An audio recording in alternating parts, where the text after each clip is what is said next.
నమస్తే నేను Kavitha welcome to iDream news special discussion. Exit polls public పల్స్ని పసిగట్టలేకపోతున్నాయా? సైలెంట్ ఓటింగ్ని ఎగ్జిట్ పోల్స్ రిఫ్లెక్ట్ చేయట్లేదా? ఎగ్జిట్ పోల్స్ మీద పార్టీలు విభిన్నమైనటువంటి అభిప్రాయాలను ఎందుకు వ్యక్తం చేస్తున్నాయి? BRS working president KTR exit పోల్స్ని రబ్బిష్ అంటూ ఎందుకు కొట్టిపారేస్తున్నారు? అసలు ఎగ్జిట్ పోల్స్కి ఎగ్జాక్ట్ పోల్స్కి మధ్యలో తేడా ఎందుకు కనిపిస్తుంది? ప్రస్తుతం మనతో పాటుగా ఉన్నారు సీనియర్ పొలిటికల్ అనలిస్ట్ వి ప్రకాష్ గారు. ప్రకాష్ గారు నమస్కారం అండి. సో నిన్న మనం చూసాము, ఎలక్షన్స్ అయిపోయిన వెంటనే 5ంటికి అయిపోతుంది అనుకున్న వెంటనే 5:30కు రిలీజ్ చేసినటువంటి ఎగ్జిట్ పోల్స్ ఫలితాలు అనేవి విభిన్నంగా కనిపిస్తున్నాయి అండ్ విభిన్నమైనటువంటి రెస్పాన్స్ కూడా వచ్చింది. అసలు వాటిని ఎట్లా చూస్తున్నారు మీరు? అంటే ఆ టైంలో చాలా పోలింగ్ స్టేషన్స్లలో ఇంకా లైన్లలో జనం బారులు తీరున్నారు. ఆ టైంకి వచ్చే ఫలితాలు ఇక్కడ దాకా వీళ్ళకి వచ్చి వీళ్ళు వాటిని అన్నింటినీ అనలైజ్ చేసుకొని చెప్పాలంటే 2-3 అవర్స్ అయినా పడుతుంది. ఎందుకంటే చాలా అంటే 119 నియోజకవర్గాలలో మళ్ళీ ఎన్నో పోలింగ్ బూత్లలోకి వెళ్ళి వీళ్ళు ఆ డాటా అంతా కలెక్ట్ చేసుకోవాలి. నాకు తెలిసి ఏంటంటే వాళ్ళు నేను మార్నింగ్ కొంత ఆ పోలింగ్ బూత్లలో వచ్చిన స్పందన కావచ్చు, అంత ముందు రోజు వరకు ఉన్న హైప్ కావచ్చు, వాటిని బేస్ చేసుకొని ఎక్కువ డిపెండ్ అయ్యారని అనిపిస్తూ ఉన్నది. ఎగ్జిట్ పోల్స్ చేస్తున్న సంస్థల్ని నేనేం తప్పట్టను, కానీ వాళ్ళ దగ్గర ఉన్న ఎవరైతే టీం వర్క్ చేసే పిల్లలు కానీ ఏమైందంటే ఈ మధ్య ఒక 20-25 సంస్థలు వచ్చాయి. అంటే కొంత ఎక్స్పీరియన్స్ ఉన్న వాళ్ళు దొరకకపోవడము, తర్వాత ప్రజల పల్స్ పట్టుకోవాలంటే కూడా కొద్దిగా కష్టంగానే ఉంటుంది. తెలంగాణలో ఓకల్ తక్కువ ఉంటారు. ఎవరైతే కొంచెం కోపం ఫ్రస్ట్రేషన్ ఉన్న వాళ్ళు ఉంటారో వాళ్ళు ఓపెన్గా చెప్తుంటారు, మేము దీనికి వేసాం, ఓడించాలి, ఇట్లా మాట్లాడుతుంటారు. బట్ ఎవరైతే నిజంగానే సైలెంట్ ఓటు వేస్తారో వాళ్ళు బయటపడరు. అసలు మీరు ఎంతమందినన్నా ట్రై చేయండి, వాళ్ళు ఏదో వేసాలే అంటారు, ఏదో గునుగుతూ ఉంటారు, ఏదో పోతుంటారు తప్ప వాళ్ళు ఆగి మాట్లాడి విషయాలు చెప్పరు. కాబట్టి అంత కరెక్ట్గా పల్స్ దొరకగానే లాస్ట్ టైం కూడా ఎగ్జిట్ పోల్ చేసిన సంస్థలన్నీ కూడా ఎక్కువ వరకు టీఆర్ఎస్ ఓడిపోతుందని చెప్పారు లాస్ట్ టైం 2018లో. సేమ్ అదే ఇవాళ కూడా రిఫ్లెక్ట్ అవుతుందేమో అని నేను అనుకుంటున్నా. ఇంకా కొంతమంది చాలా సీరియస్ ఎక్సర్సైజ్ చేసే వాళ్ళు ఇప్పుడు 24 అవర్స్ అయినా కూడా ఇప్పటి వరకు కూడా ఇంకా వాళ్ళు చెప్పలేకపోతున్నారు. నేను మిషన్ చాణక్య ట్రై చేశాను. అంటే ఇట్లా కొన్ని సంస్థలు ఇంకా వాళ్ళు ఆ ఫలితాలు రాబట్టడానికి ట్రై చేస్తున్నారు, ఎగ్జిట్ పోల్ ఫలితాలు. ఇది కరెక్ట్ అని నేనైతే అనను. ఇంకోటి ఏంటంటే ఇది ఒక కారణం అయితే, రెండవ కారణం ఏంటంటే వేరియేషన్ చాలా ఉంది. ఇప్పుడు ఒక సంస్థ ఏమో బీఆర్ఎస్కి 21-31 అని చెప్తే ఇంకో సంస్థ 70-80 మధ్యలో చెప్తుంది. అంటే ఇంత వేరియేషన్ వస్తుందా? అందులో వేరియేషన్లో కూడా ప్లస్ ఆర్ మైనస్ 2-3 ఉంటాయి, లేకుంటే మాక్సిమం 5 వరకు ఉంటాయి. 15-17 ఎట్లా కనిపిస్తాయి అసలు? అంటే ఇవన్నీ చూసినప్పుడు ఏంటంటే పల్స్ సరిగా అందలేదు అనేది అనిపిస్తున్నది. కొంచెం ఆదరా కూడా డిక్లేర్ చేసి ఉంటారు అని అనిపిస్తున్నది. అంటే రెండిటికి కూడా ఇప్పుడు ఒక 6 సంస్థలేమో బీఆర్ఎస్ అధికారంలోకి వస్తుంది అని క్లియర్ మెజారిటీ వస్తుందని చూపెడుతున్నారు.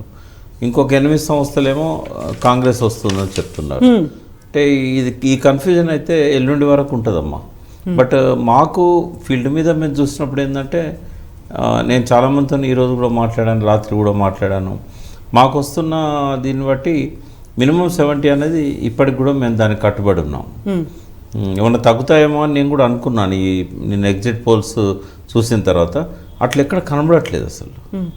మేము డౌట్ పడ్డాయి కూడా కొంచెం టైట్ ఉన్నాయి, ఎట్లన్నా ఇది గెలుస్తామో లేదో అనుకున్నాయి కూడా వాళ్ళు చాలా కాన్ఫిడెంట్గా చెప్తున్నారు. ఎవరు ఆ కాన్ఫిడెంట్గా చెప్తుంది? ఎవరు క్యాండిడేట్లా ఓటర్లా? అక్కడ ఎవరు చెప్తున్నారు తిరిగిన వాళ్ళమ్మ. ఇప్పుడు అక్కడ తిరిగిన ఆర్గనైజర్స్ ఉంటారు కదా. ఇప్పుడు మేము క్లస్టర్స్ అని పెట్టాం. ప్రతి నియోజకవర్గంలో కూడా క్లస్టర్స్ అంటే ఒక విలేజ్ ఉంది. చిన్న విలేజ్ అయితే 2-3 గ్రామాలకు కలిపి ఒక క్లస్టర్, దానికి ఇన్ఛార్జ్. ఇట్లాంటి ఇన్ఛార్జీలకు మనం మాట్లాడినప్పుడు వాళ్ళకి ఎగ్జాక్ట్లీ తెలుస్తుంది. ఎందుకంటే వాళ్ళు రెగ్యులర్ టచ్లో ఉంటారు. ఈ మొత్తం ఎలక్షన్ ప్రాసెస్ స్టార్ట్ అయినప్పటి నుంచి నిన్న పోలింగ్ బూత్లోకి పోయేదాకా కూడా వాళ్ళు రెగ్యులర్ టచ్లో ఉంటారు వాళ్ళతో. ఎక్కడ కూడా ఆ చేంజ్ వచ్చినట్టుగా మాకు కనబడలేదు. పోల్ మేనేజ్మెంట్లో కూడా పెద్దగా కాంగ్రెస్ పార్టీ పర్ఫార్మెన్స్ చేసినట్టు లేదు అనేదే వాళ్ళు అంటున్నారు. మరి ఇవన్నీ చూసినప్పుడు ఏంటంటే 70 అన్నప్పుడు కనీసం 60 ఖచ్చితంగా వస్తాయనే ఒక నమ్మకం అయితే ఉంది.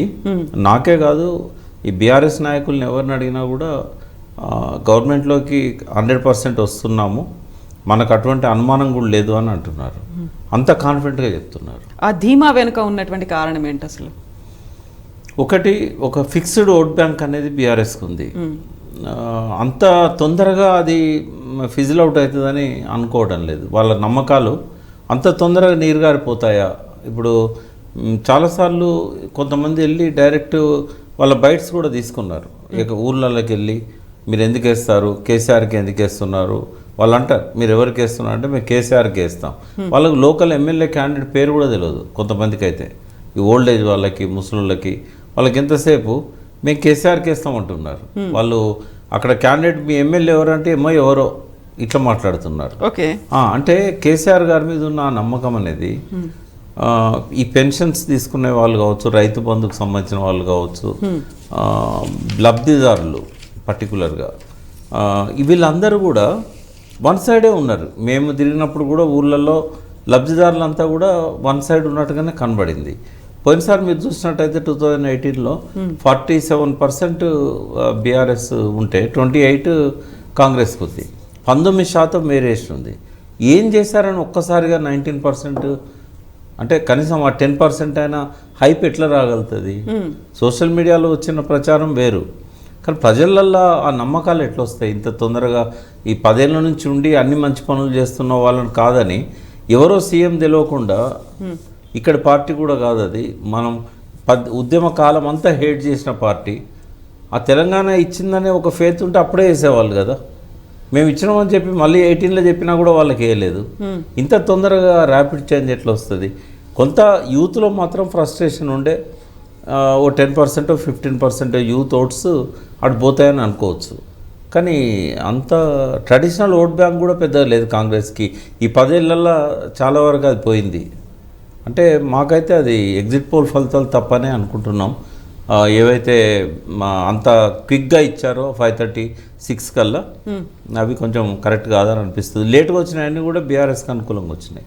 ఇప్పుడు 9 తర్వాత 8 తర్వాత వచ్చిన కొన్ని సంస్థలు వన్ సైడ్ వచ్చాయి బీఆర్ఎస్కి అనుకూలంగా. అంటే ఎవరైతే కొంచెం పోలింగ్ స్టేషన్ల దగ్గర పోయి కొంతమంది ఓటర్లను కలిసి అవన్నీ క్రోడీకరించి ఇచ్చిన వాళ్ళు కొద్దిగా లేట్గా ఇచ్చారేమో, స్టార్టింగ్లో ఇచ్చిన వాళ్ళంతా అంతకుముందు రోజున్న హైప్ మీద ఆధారపడి ఇచ్చారేమో అనేది మేము అనుకుంటున్నది. ఇప్పుడు చాలా నియోజకవర్గాల్లో కూడా పరిస్థితిలో పెద్ద మార్పేం రాలేదు. పోల్ మేనేజ్మెంట్లో వాస్తవంగా చెప్పాలంటే బీఆర్ఎస్ఏ ముందున్నది అన్నిటికంటే. అటువంటిప్పుడు ఎట్లా తారుమారైతుంది ఫలితం? అది అంతుపట్టకుంటుంది. బట్ మేమైతే చాలా స్ట్రాంగ్గా నమ్ముతున్నాం. నేనైతే అసలు సీఎం గారితో మాట్లాడినప్పుడు కానీ 80 అని అన్నాడు కదా, ఆ తర్వాత ఎప్పుడు కూడా వాళ్ళ సంఖ్య తగ్గలేదు, 70-80 మధ్యలోనే ఉంటుందని చెప్పుకుంటూ వచ్చారు. నిన్న కూడా కేటీఆర్ గారు 70 పైనే వస్తాయి, 70+ అంటున్నారు. ఈరోజు కూడా అడిగాను, అంతే అంటున్నారు. ఏం అనుమానం లేదు, మనకు 70+ వస్తాయి, తక్కువ రావని అంటున్నారు. మేము ఎక్కడైతే కాంగ్రెస్కు పోతుంది అని అనుకున్నామో అక్కడ కాంగ్రెస్కి వెళ్తున్నది. బట్ బీఆర్ఎస్ 100% వస్తాయి అనుకున్న కాడ ఎక్కడ కూడా చేంజ్ రాదు. మా నమ్మకం అట్లాగే ఉంది. ఒక్కొక్క జిల్లాలో మీరు ఏ డిస్ట్రిక్ట్ చూసుకున్నా కూడా నేను చెప్పగలుగుతాను. ఇప్పుడు మనము వరంగల్ తీసుకున్నాం, వరంగల్లో 13 ఉన్నాయి. 13లో మేము డెఫినెట్గా 7 అయితే ఖచ్చితంగా వస్తాయని అనుకుంటున్నాం. 7 నుంచి 9 మధ్యలో బీఆర్ఎస్కి వస్తాయని అందరితో మాట్లాడాను నేను. వాళ్ళందరూ కూడా నాకున్న కాన్ఫిడెన్సే వాళ్ళు కూడా వ్యక్తం చేస్తున్నారు. అప్పుడు ములుగు టైట్ ఉందని అనుకున్నాం, ఇప్పుడు కూడా టైటే ఉంది. నర్సంపేట వస్తుంది అనుకున్నాం, నర్సంపేట వస్తున్నది. వరంగల్ ఈస్ట్ కొంచెం టైట్ ఉంది అనుకున్నాం. ఈ టైట్ ఉన్నాయన్నీ కొంచెం కాంగ్రెస్ ఖాతాలు వేసినా కూడా మా సంఖ్య 60 నుంచి 70 మధ్య వస్తున్నది. ఓకే. ఇంకోటి ఏంటంటే 2 కారణాలమ్మా మా కాన్ఫిడెన్స్కి. 2 కారణాలు. మొదటి కారణం ఏంటంటే హైదరాబాద్ రంగారెడ్డి పెరిఫెరీలో ఉన్న సీట్లలో 80% బీఆర్ఎస్కే వస్తాయి. ఇక్కడ ఎంఐఎంఈ తీసేస్తే మిగిలిన సీట్లలో 1-2 పోతాయేమో కానీ మొత్తం బీఆర్ఎస్కే అనుకూలంగా ఉన్నాయి. రెండవది బీజేపీ ఎక్కడైతే ఒక 30-35 ప్లేసెస్లో పుంజుకున్నది బాగా. ఇప్పుడు నోటిఫికేషన్ రాకముందున్న పరిస్థితి లేదు. ఈ మోడీ గారు కానీ అమిత్ షా గారు కానీ వీళ్ళంతా వచ్చిన తర్వాత కొంత పికప్ అయింది బీజేపీ. ఈ బీజేపీ పికప్ అయిన ప్లేసెస్లో ట్రయాంగిల్ కంటెస్ట్లో ఖచ్చితంగా బీఆర్ఎస్ బయటపడుతుంది. ఆ ట్రయాంగిల్ కంటెస్ట్ వల్ల యాంటీ ఇన్కంబెన్సీ కొంత స్ప్లిట్ అవుతున్నది. ఇట్లా చూసినప్పుడు ఏంటంటే బీజేపీ వల్ల స్ప్లిట్ అయ్యేటి కాంగ్రెస్కి వచ్చే ఓట్లే తప్ప బీఆర్ఎస్కి వచ్చే ఓట్లు కాదు. అట్లా చూసినా కూడా అవి ఒక 20-25 మేము మా ఖాతాలో వేసుకుంటాం. ఒక 3-4 మాత్రం బీజేపీ గెలిచే పరిస్థితి ఉన్నదని అంటున్నారు. మిగిలిన అన్ని ఆ కంటెస్ట్ ఎక్కడైతే ట్రయాంగిల్ కంటెస్ట్ ఉందో చాలా వరకు ఇటే వస్తాయి.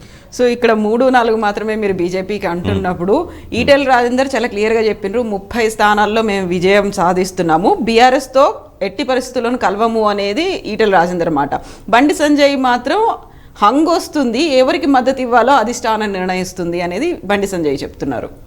అంటే అది సెకండ్, అంటే హంగ్ వస్తుందా రాదా, వచ్చినప్పుడు ఏంటి అది అధిష్టానంను అక్కడ, అంటే ఇప్పుడు ఇక్కడ కేసీఆర్ గారు ఆ పైన ఉన్న అమిత్ షాను మోడీను డిసైడ్ చేస్తారు. అది రాజేందర్ చేతిలో ఉండదు, బండి సంజయ్ చేతిలో ఉండదు, ఈవెన్ కిషన్ రెడ్డి గారి చేతిలో కూడా ఉండదు, ఎందుకంటే జాతీయ పార్టీ అది. ఇక్కడ కేసీఆర్ గారు వాళ్ళ ఎమ్మెల్యేలతో కూర్చొని ఆయన ఏదో ఒకటి నిర్ణయం తీసుకుంటారు. బట్ హంగ్ వచ్చినా కూడా ఒకవేళ 60 నంబర్ కనుక కాంగ్రెస్కు రాకపోతే ఖచ్చితంగా చెప్పగలుగుతా బీఆర్ఎస్ గవర్నమెంట్ ఫామ్ చేస్తుంది with the help of BJP. ఎవరైనా కావచ్చు. ఇప్పుడు అవుట్ సైడ్ సపోర్ట్ ఇస్తామని మజ్లిస్ కూడా చెప్పొచ్చు కదా. ఇప్పుడు హంగ్ ఇప్పుడు 60 కనుక వాళ్ళకి రాకుంటే, మ్యాజిక్ ఫిగర్ దాకా రాకపోతే కాంగ్రెస్ మన బీఆర్ఎస్ది గవర్నమెంట్.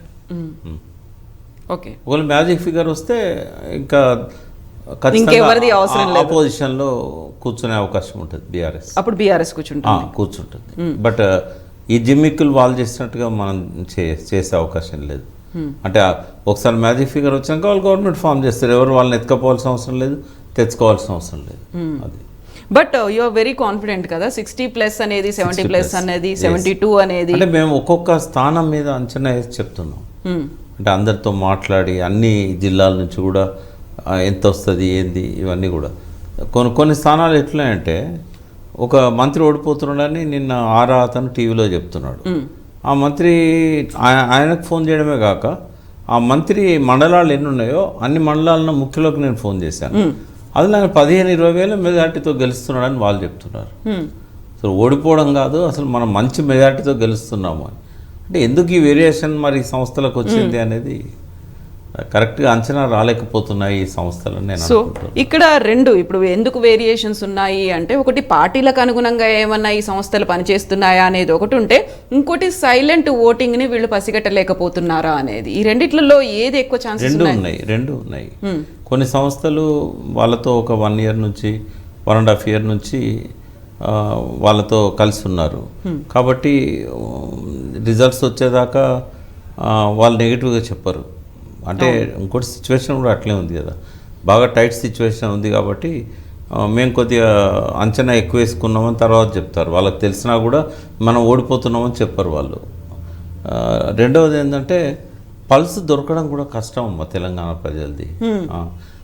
మేము కూడా ప్రజలనే మేము అడగలేదు, ఎవరైతే ప్రజలతో కలిసి పనిచేసిందో ఈ నెల రోజులు వాళ్ళకు తెలిసి ఉంటుందనే ఉద్దేశంతో నేను చెప్తున్నాను.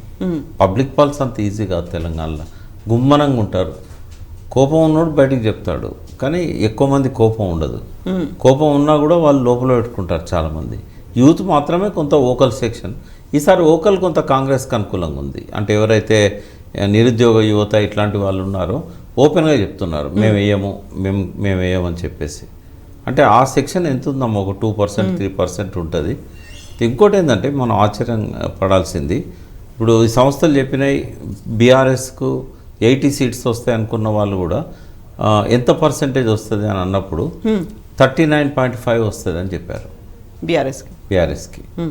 మరి కాంగ్రెస్కి ఎంత ఉంది అంటే 36 అన్నారు. ఇక్కడ మీరు గమనించండి, 160 మంది యాంటీ బీఆర్ఎస్ ఉన్నారు, ఓటు వేయట్లేదు వాళ్ళు. ఆ సిచ్యువేషన్లోనే అధికారంలోకి వస్తామని కదా హోప్. అంటే వాళ్ళే కనబడతారు కదా వీళ్ళకు, ఎక్కడ పోయినా కూడా ఎగ్జిట్ పోల్ సంస్థలకి ఎవరికి వేసారు అంటే వాళ్ళు చెప్తారు మేము వేయలేదు, మేము కాంగ్రెస్కి వేసామని చెప్తారు, లేదా ఇంకో పార్టీకి వేసామని చెప్తారు. అంటే బీఆర్ఎస్ ఎక్స్పెక్ట్ చేస్తున్నది ఆ 40, 41, 42 సెగ్మెంట్లనే కదా. అవును, అంటే 48 మెంబర్స్ అగెనిస్ట్ ఉన్నట్టే కదా. ఎవరు తీసుకుంటున్నారు అక్కడ ముఖాముఖి ఉన్నప్పుడు డెఫినెట్గా ఏంటంటే 40+ వస్తే తప్ప గెలిచే పరిస్థితి ఉండదు. అవును, ఓడిపోయినా వాళ్ళకి 40+ రావాల్సిందే. బట్ ట్రయాంగిల్ ఫైటే మనకు దాదాపు ఒక 35-40 స్థానాల్లో ట్రయాంగిల్ అని నేను చెప్పగలుగుతాను. ఇది కాకుండా ఇండిపెండెంట్స్, తర్వాత స్థానికంగా బీఎస్పీ రకరకాలని బీఎస్పీ ఉంది, తర్వాత బీజేపీ అక్కడక్కడ వాళ్ళు గట్టి పోటీ ఇవ్వలేకపోయినా ఓ 10,000 ఓట్లు 5,000 ఓట్లు స్ప్లిట్ చేసేటట్టున్నారు. నేను గట్టి పోటీ అంటే 20-30 వేల ఓట్లు చీల్చగలిగే స్థానాలే 35 దాకా ఉన్నాయి. బీజేపీ 30-35. ఇప్పుడు అదే రాజేందర్కు ఉన్న ధైర్యం ఏంటంటే ఆ 30-35 వేలు వచ్చే కాడ ఆయన 1,00,000 వస్తాయనుకుంటాడు. అంటే అట్లా పోటీ ఇవ్వగలనే 30-35 ఉన్నాయి. ఇక 5,000, 10,000, 15,000 అయితే అసలు చాలా స్థానాల్లో వాళ్ళు ఉన్నారు, వాళ్ళ పర్ఫార్మెన్స్ ఉంది. హైదరాబాద్ సిటీలో కూడా ఆ మేరకు చాలా వరకు వాళ్ళు 10,000, 15,000 ఇట్లా వస్తుంటాయి. డిపాజిట్ వచ్చేటివి మాత్రం ఒక 35 దాకా ఉంటాయి. వాళ్ళే గెలవగలిగిన డిపాజిట్ వచ్చినా అందులోనే వాళ్ళకి బీజేపీకి. అందులో మీరు ఇప్పుడు ఒక మాట చెప్పారు, 35 నుంచి 40 స్థానాల్లో త్రిముఖ పోటీ ఉంటుంది అనేది. త్రిముఖ పోటీ అంటే బీజేపీ అంతలా పెరిగిందా, దానికి అంత స్ట్రెంగ్ అయిందా? పెంచిన్లు ఇప్పుడు మోడీ గారు తర్వాత అమిత్ షా వచ్చిన తర్వాత కొంత స్ట్రెంగ్ అయింది వాస్తవం. అది అంతకుముందు ఏదైతే కొంత సంజయ్ ఉన్నప్పుడు వచ్చిన సెక్షన్ ఉన్నదో ఆ సెక్షన్ లేదు. ఆ సెక్షన్ అంతా కాంగ్రెస్కి ఏం పోలేదు. వాస్తవంగా ఒకటి చెప్తాను నేను, బండి సంజయ్ గారు మున్నూరు కాపు సామాజిక వర్గం. ఆయన అంటే నేను అదే సామాజిక వర్గంలో రాష్ట్ర నాయకుడిని. అంటే మా వాళ్ళని అడిగేది మేము, మీరు బండి సంజయ్ వచ్చినప్పుడు పోయినలా ఎందుకు పోం, మన కుల బిడ్డ కదా, ఒక పార్టీ అధ్యక్షుడు, రాజకీయాలు ఏమన్నా కానీ ఆయన వచ్చినప్పుడు మేము పోయినాం, స్వాగతం చెప్పినాం, ఆ మీటింగ్లో కూర్చున్నాం, వచ్చినాము అని చెప్పారు. అంటే అప్పుడు ఏదైతే వేవ్ ఉందో అది కొంత, అంటే వీళ్ళు తీసుకున్న నిర్ణయం కూడా ఏంటంటే కాపు ఎవరున్నా కూడా ఓటేయాలి, ఏ పార్టీ అయినా కూడా. అట్లా నిర్ణయం ఆ సంస్థ తీసుకున్నారు అప్పుడు, గతంలో ఆయన అధ్యక్షుడిగా ఉన్నప్పుడు. ఈవెన్ నౌ ఇప్పుడు కూడా. అయితే బండి సంజయ్తో పోయిన వాళ్ళంతా ఎప్పుడైతే ఆయన దించేశారో వాళ్ళంతా ఆ పార్టీకి రామరామ్ చెప్పారు. కానీ ఎక్కడైనా కాపు అభ్యర్థి ఉంటే మాత్రం బలపరచాలి అనేది ఒకటి పెట్టుకున్నారు. కాపు లేని కాడ బీసీ అభ్యర్థిని బలపరచాలి అని పెట్టుకున్నారు. కానీ ఆ మున్నూరు కాపు సామాజిక వర్గం అంతా బీఆర్ఎస్కి వచ్చింది కానీ కాంగ్రెస్కు పోలే. ఇది బండి సంజయ్ వెనకాల ర్యాలీ అయిన వాళ్ళు. అయితే ఆ హైప్ అనేది వన్ సైడ్ లేదు, అది వచ్చిన హైప్. ఇప్పుడు మీరు ఒక మాట అన్నారు, మున్నూరు కాపుకు సంబంధించి ఎక్కడ క్యాండిడేట్ ఉంటే అక్కడికి వెళ్ళి ఓటేయాలనుకున్నప్పుడు కరీంనగర్ అనేది ఒక హాట్ సీట్. అక్కడ ముగ్గురు అభ్యర్థులు, ప్రధాన పార్టీల అభ్యర్థులంతా అదే సామాజిక వర్గానికి చెందిన. ఎటువైపు ఉన్నారు అంటే అక్కడ స్ప్లిట్ అయింది ఓటు. ఎందుకంటే మొదటి నుంచి గంగుల కమలాకర్ ఒక పక్క, బండి సంజయ్ ఒక పక్క. ఇప్పుడు కాదు, 3 సార్లు పోటీ చేశాడు బండి సంజయ్. ఆ రోజే స్ప్లిట్ అయింది. అక్కడ ఎవరి వైపు ఉండవలసిన వాళ్ళు వాళ్ళ వైపు ఉన్నారు. ఇప్పుడు మరి కాంగ్రెస్ క్యాండిడేట్ కూడా అదే సామాజిక వర్గం. కాంగ్రెస్ పెద్దగా కాపు సామాజిక వర్గాన్ని తన వెనకాల తెచ్చుకోలేదు. ఒక్క వేములవాడలో కొంత ర్యాలీ అయినలు, అక్కడ ఆ క్యాండిడేట్ గెలిచే అవకాశం ఉంది అనేది ఆది శ్రీనివాస్ 2 సార్లు ఓడిపోయింది అని సింపతి. అక్కడ కూడా ఇంకో మున్నూరు కాపు సామాజిక వర్గం మోహన్ గోలి అని అమెరికా నుంచి వచ్చి ఆయన పోటీ చేశాడు. అక్కడ కూడా స్ప్లిట్ ఉంది. అయితే ఇద్దరు ఒకటే సామాజిక వర్గం ఉన్నప్పుడు ఏమవుతుందంటే కొంత వాళ్ళకున్న సంబంధాలు, రిలేషన్షిప్, పార్టీ సంబంధాలు కావచ్చు, వ్యక్తిగత కుటుంబ సంబంధాలు కావచ్చు. మూడోది ఏంటంటే ఎవరు గెలుస్తున్నారు, కొద్దిగా గెలిచేటట్టు ఉన్నాడు అన్నప్పుడు అందరు కలిసి ఒక పుష్ చేస్తారు. అట్లా అది ఉంటుంది, ఏ కులంలోనైనా ఉంది అది. అట్లా ముదిరాజులది కూడా ఈసారి వన్ సైడ్ బీజేపీకి లేదమ్మా. రాజేందర్ డిపెండ్ అవుతున్నది ముదిరాజుల మీద. బట్ ఈవెన్ గజ్వెల్లో కూడా ముదిరాజ్ కమ్యూనిటీ మొత్తం రాజేందర్ దిక్కు లేదు. నేను చూశాను అక్కడ, ఆడ కూడా స్ప్లిట్ ఉంది. వాళ్ళు ఏమంటున్నారు, సార్ రాజేందర్ అంటున్నట్టుగా ముదిరాజులే అంతా ఆయనతో ఉండాలనుకున్నప్పుడు మరి ఆయన పిల్లలకి ఎందుకు మా రెడ్డి అని పెట్టుకున్నాడు? ఈ క్వశ్చన్ సర్వసాధారణంగా వినబడ్డది గజ్వెల్లో. అంటే బహుశా బీఆర్ఎస్ దాన్ని ప్రచారం చేసిందేమో, స్ట్రాటజిక్గా అదే క్వశ్చన్ అడిగేలా చేసింది. ఎందుకంటే ఇద్దరు పిల్లల పేర్లు రెడ్లనే ఉంటాయి కాబట్టి ఆయనకి ఎక్కడుంది ముదిరాజుల మీద ప్రేమ? ఇవాళ ఆయన బీఆర్ఎస్ నుంచి బయటకు వచ్చినాక కదా ముదిరాజులతోనే కలిసి తిరుగుతున్నాడు. అదివరకు మమ్మల్ని ఎక్కడ చేరదీసిండు, మా కమ్యూనిటీకి ఏం చేశాడు అని ఆయనను కూడా క్వశ్చన్ చేస్తున్నాడు. అంటే వన్ సైడ్ ఏ సామాజిక వర్గం కూడా వన్ సైడ్ ఒక పార్టీకి కానీ ఒక నేతకు కానీ అటాచ్ అయ్యలేరు. కాబట్టి ఈసారి అంతా గందరగోళమే ఉంది. ఎక్కడ చూసినా కూడా రకరకాల కారణాలు. విద్యార్థులకు, నిరుద్యోగులకు ఓ కారణం ఉంది, తర్వాత దళిత బంధు రాని వాళ్ళకు ఓ కారణం ఉంది, కొన్ని పథకాలలో లబ్ధి పొందలేని వాళ్ళకు అప్లికేషన్లు ఇచ్చి ఎదురు చూస్తున్న వాళ్ళకు ఓ కారణం ఉంది. ఇట్లా చాలా మల్టిపుల్ రీజన్స్ ఉన్నాయి. సో ఇన్ని రీజన్స్ ఉన్నప్పుడు ఎలక్షన్స్కి ముందు అంటే క్యాంపెయినింగ్ పీక్ స్టేజ్లో ఉన్నప్పుడు కూడా సర్వేలు వచ్చినాయి. సర్వేలు కూడా డిఫరెంట్ ఒపీనియన్స్ని చూపించినాయి. అవి కూడా అన్నీ ఫేవరెట్గా అంటే ఒకే వైపు ఫేవర్గా మాత్రం లేవు, ఒక న్యూట్రల్గా ఉన్నవి కూడా కనిపించలేదు. ఆ టైంలో ఇప్పుడు మళ్ళీ వచ్చినటువంటి ఎగ్జిట్ పోల్స్ ఇవి కూడా మళ్ళీ డిఫరెంట్గా కనిపిస్తున్నాయి. ఎందుకని అక్కడ పబ్లిక్ పల్స్ ఏంటి అనేది తెలుసుకోలేకపోయా? ఓటర్ల మీదే డిపెండ్ అయిందా లేకుంటే సర్వే సంస్థల మీద డిపెండ్ అయిందా? అది అంటే సర్వే సంస్థలు క్వాలిటీ పీపుల్ని పెట్టిన దగ్గర వాళ్ళు కొద్దిగా ఎక్కువ టైం ఇచ్చి ఒక్కొక్కరితో కూర్చొని కొంత మాట్లాడి మనసులో ఉన్న విషయాన్ని రాబట్టే ప్రయత్నం చేస్తారు. కానీ అటువంటి క్వాలిటీ పీపుల్ కూడా కనబడలేదు. సర్వే కోసం వచ్చిన వాళ్ళు చాలామంది మనకు కనబడ్డారు. ఇప్పుడు ఎవరైతే సర్వే సంస్థల అధినేతలు వాళ్ళ తర్వాత ఉన్న నెక్స్ట్ స్ట్రాటా ఈ చైతన్యము కింద సర్వే చేసే వాళ్ళల్లో లేదు. ఇవాళ ఒక్కొక్క కాన్స్టిట్యున్సీకి ఎంత లేదన్నా ఒక 50 మందిని పెట్టాలి ఆ సంస్థ. ఓకే, అట్లా 100 కాన్స్టిట్యున్సీలు అనుకున్నా కూడా 100 × 50 5,000 మంది కావాలి వాళ్ళకి. అంత intermediate drop outs, degree drop outs ఇటువంటి వాళ్ళే వాళ్ళకి దొరుకుతున్నారు. వీళ్ళు ఏంటంటే వాళ్ళ పేరు, ఫోన్ నెంబర్ ఇట్లాంటివన్నీ ఇస్తే తీసుకొచ్చుకోవడం, లేకపోతే ఒక బయట రికార్డ్ చేయడం వాళ్ళది, లేకపోతే ఆడియో రికార్డ్ చేయడము. అంటే అంత తొందరగా వాళ్ళు ఎక్స్పోజ్ అవుతారా? వీళ్ళ దగ్గర ఆ టెక్నిక్స్ ఉంటాయా? వాళ్ళకి ఎన్ని రోజులు ట్రైనింగ్ ఇచ్చినా కూడా వాళ్ళు ఆ లెవెల్కి ఎదగలుగుతారా? అంటే వీళ్ళ సర్వేలో ఉన్న లోపాలు కూడా కొన్ని ఉంటాయి. ఇట్లాంటివి సబ్జెక్టివ్ ఫ్యాక్టర్ కొంత మన తెలంగాణలో సహజంగానే బయటికి చెప్పరు, ఎటేసామని చెప్పరు అసలు.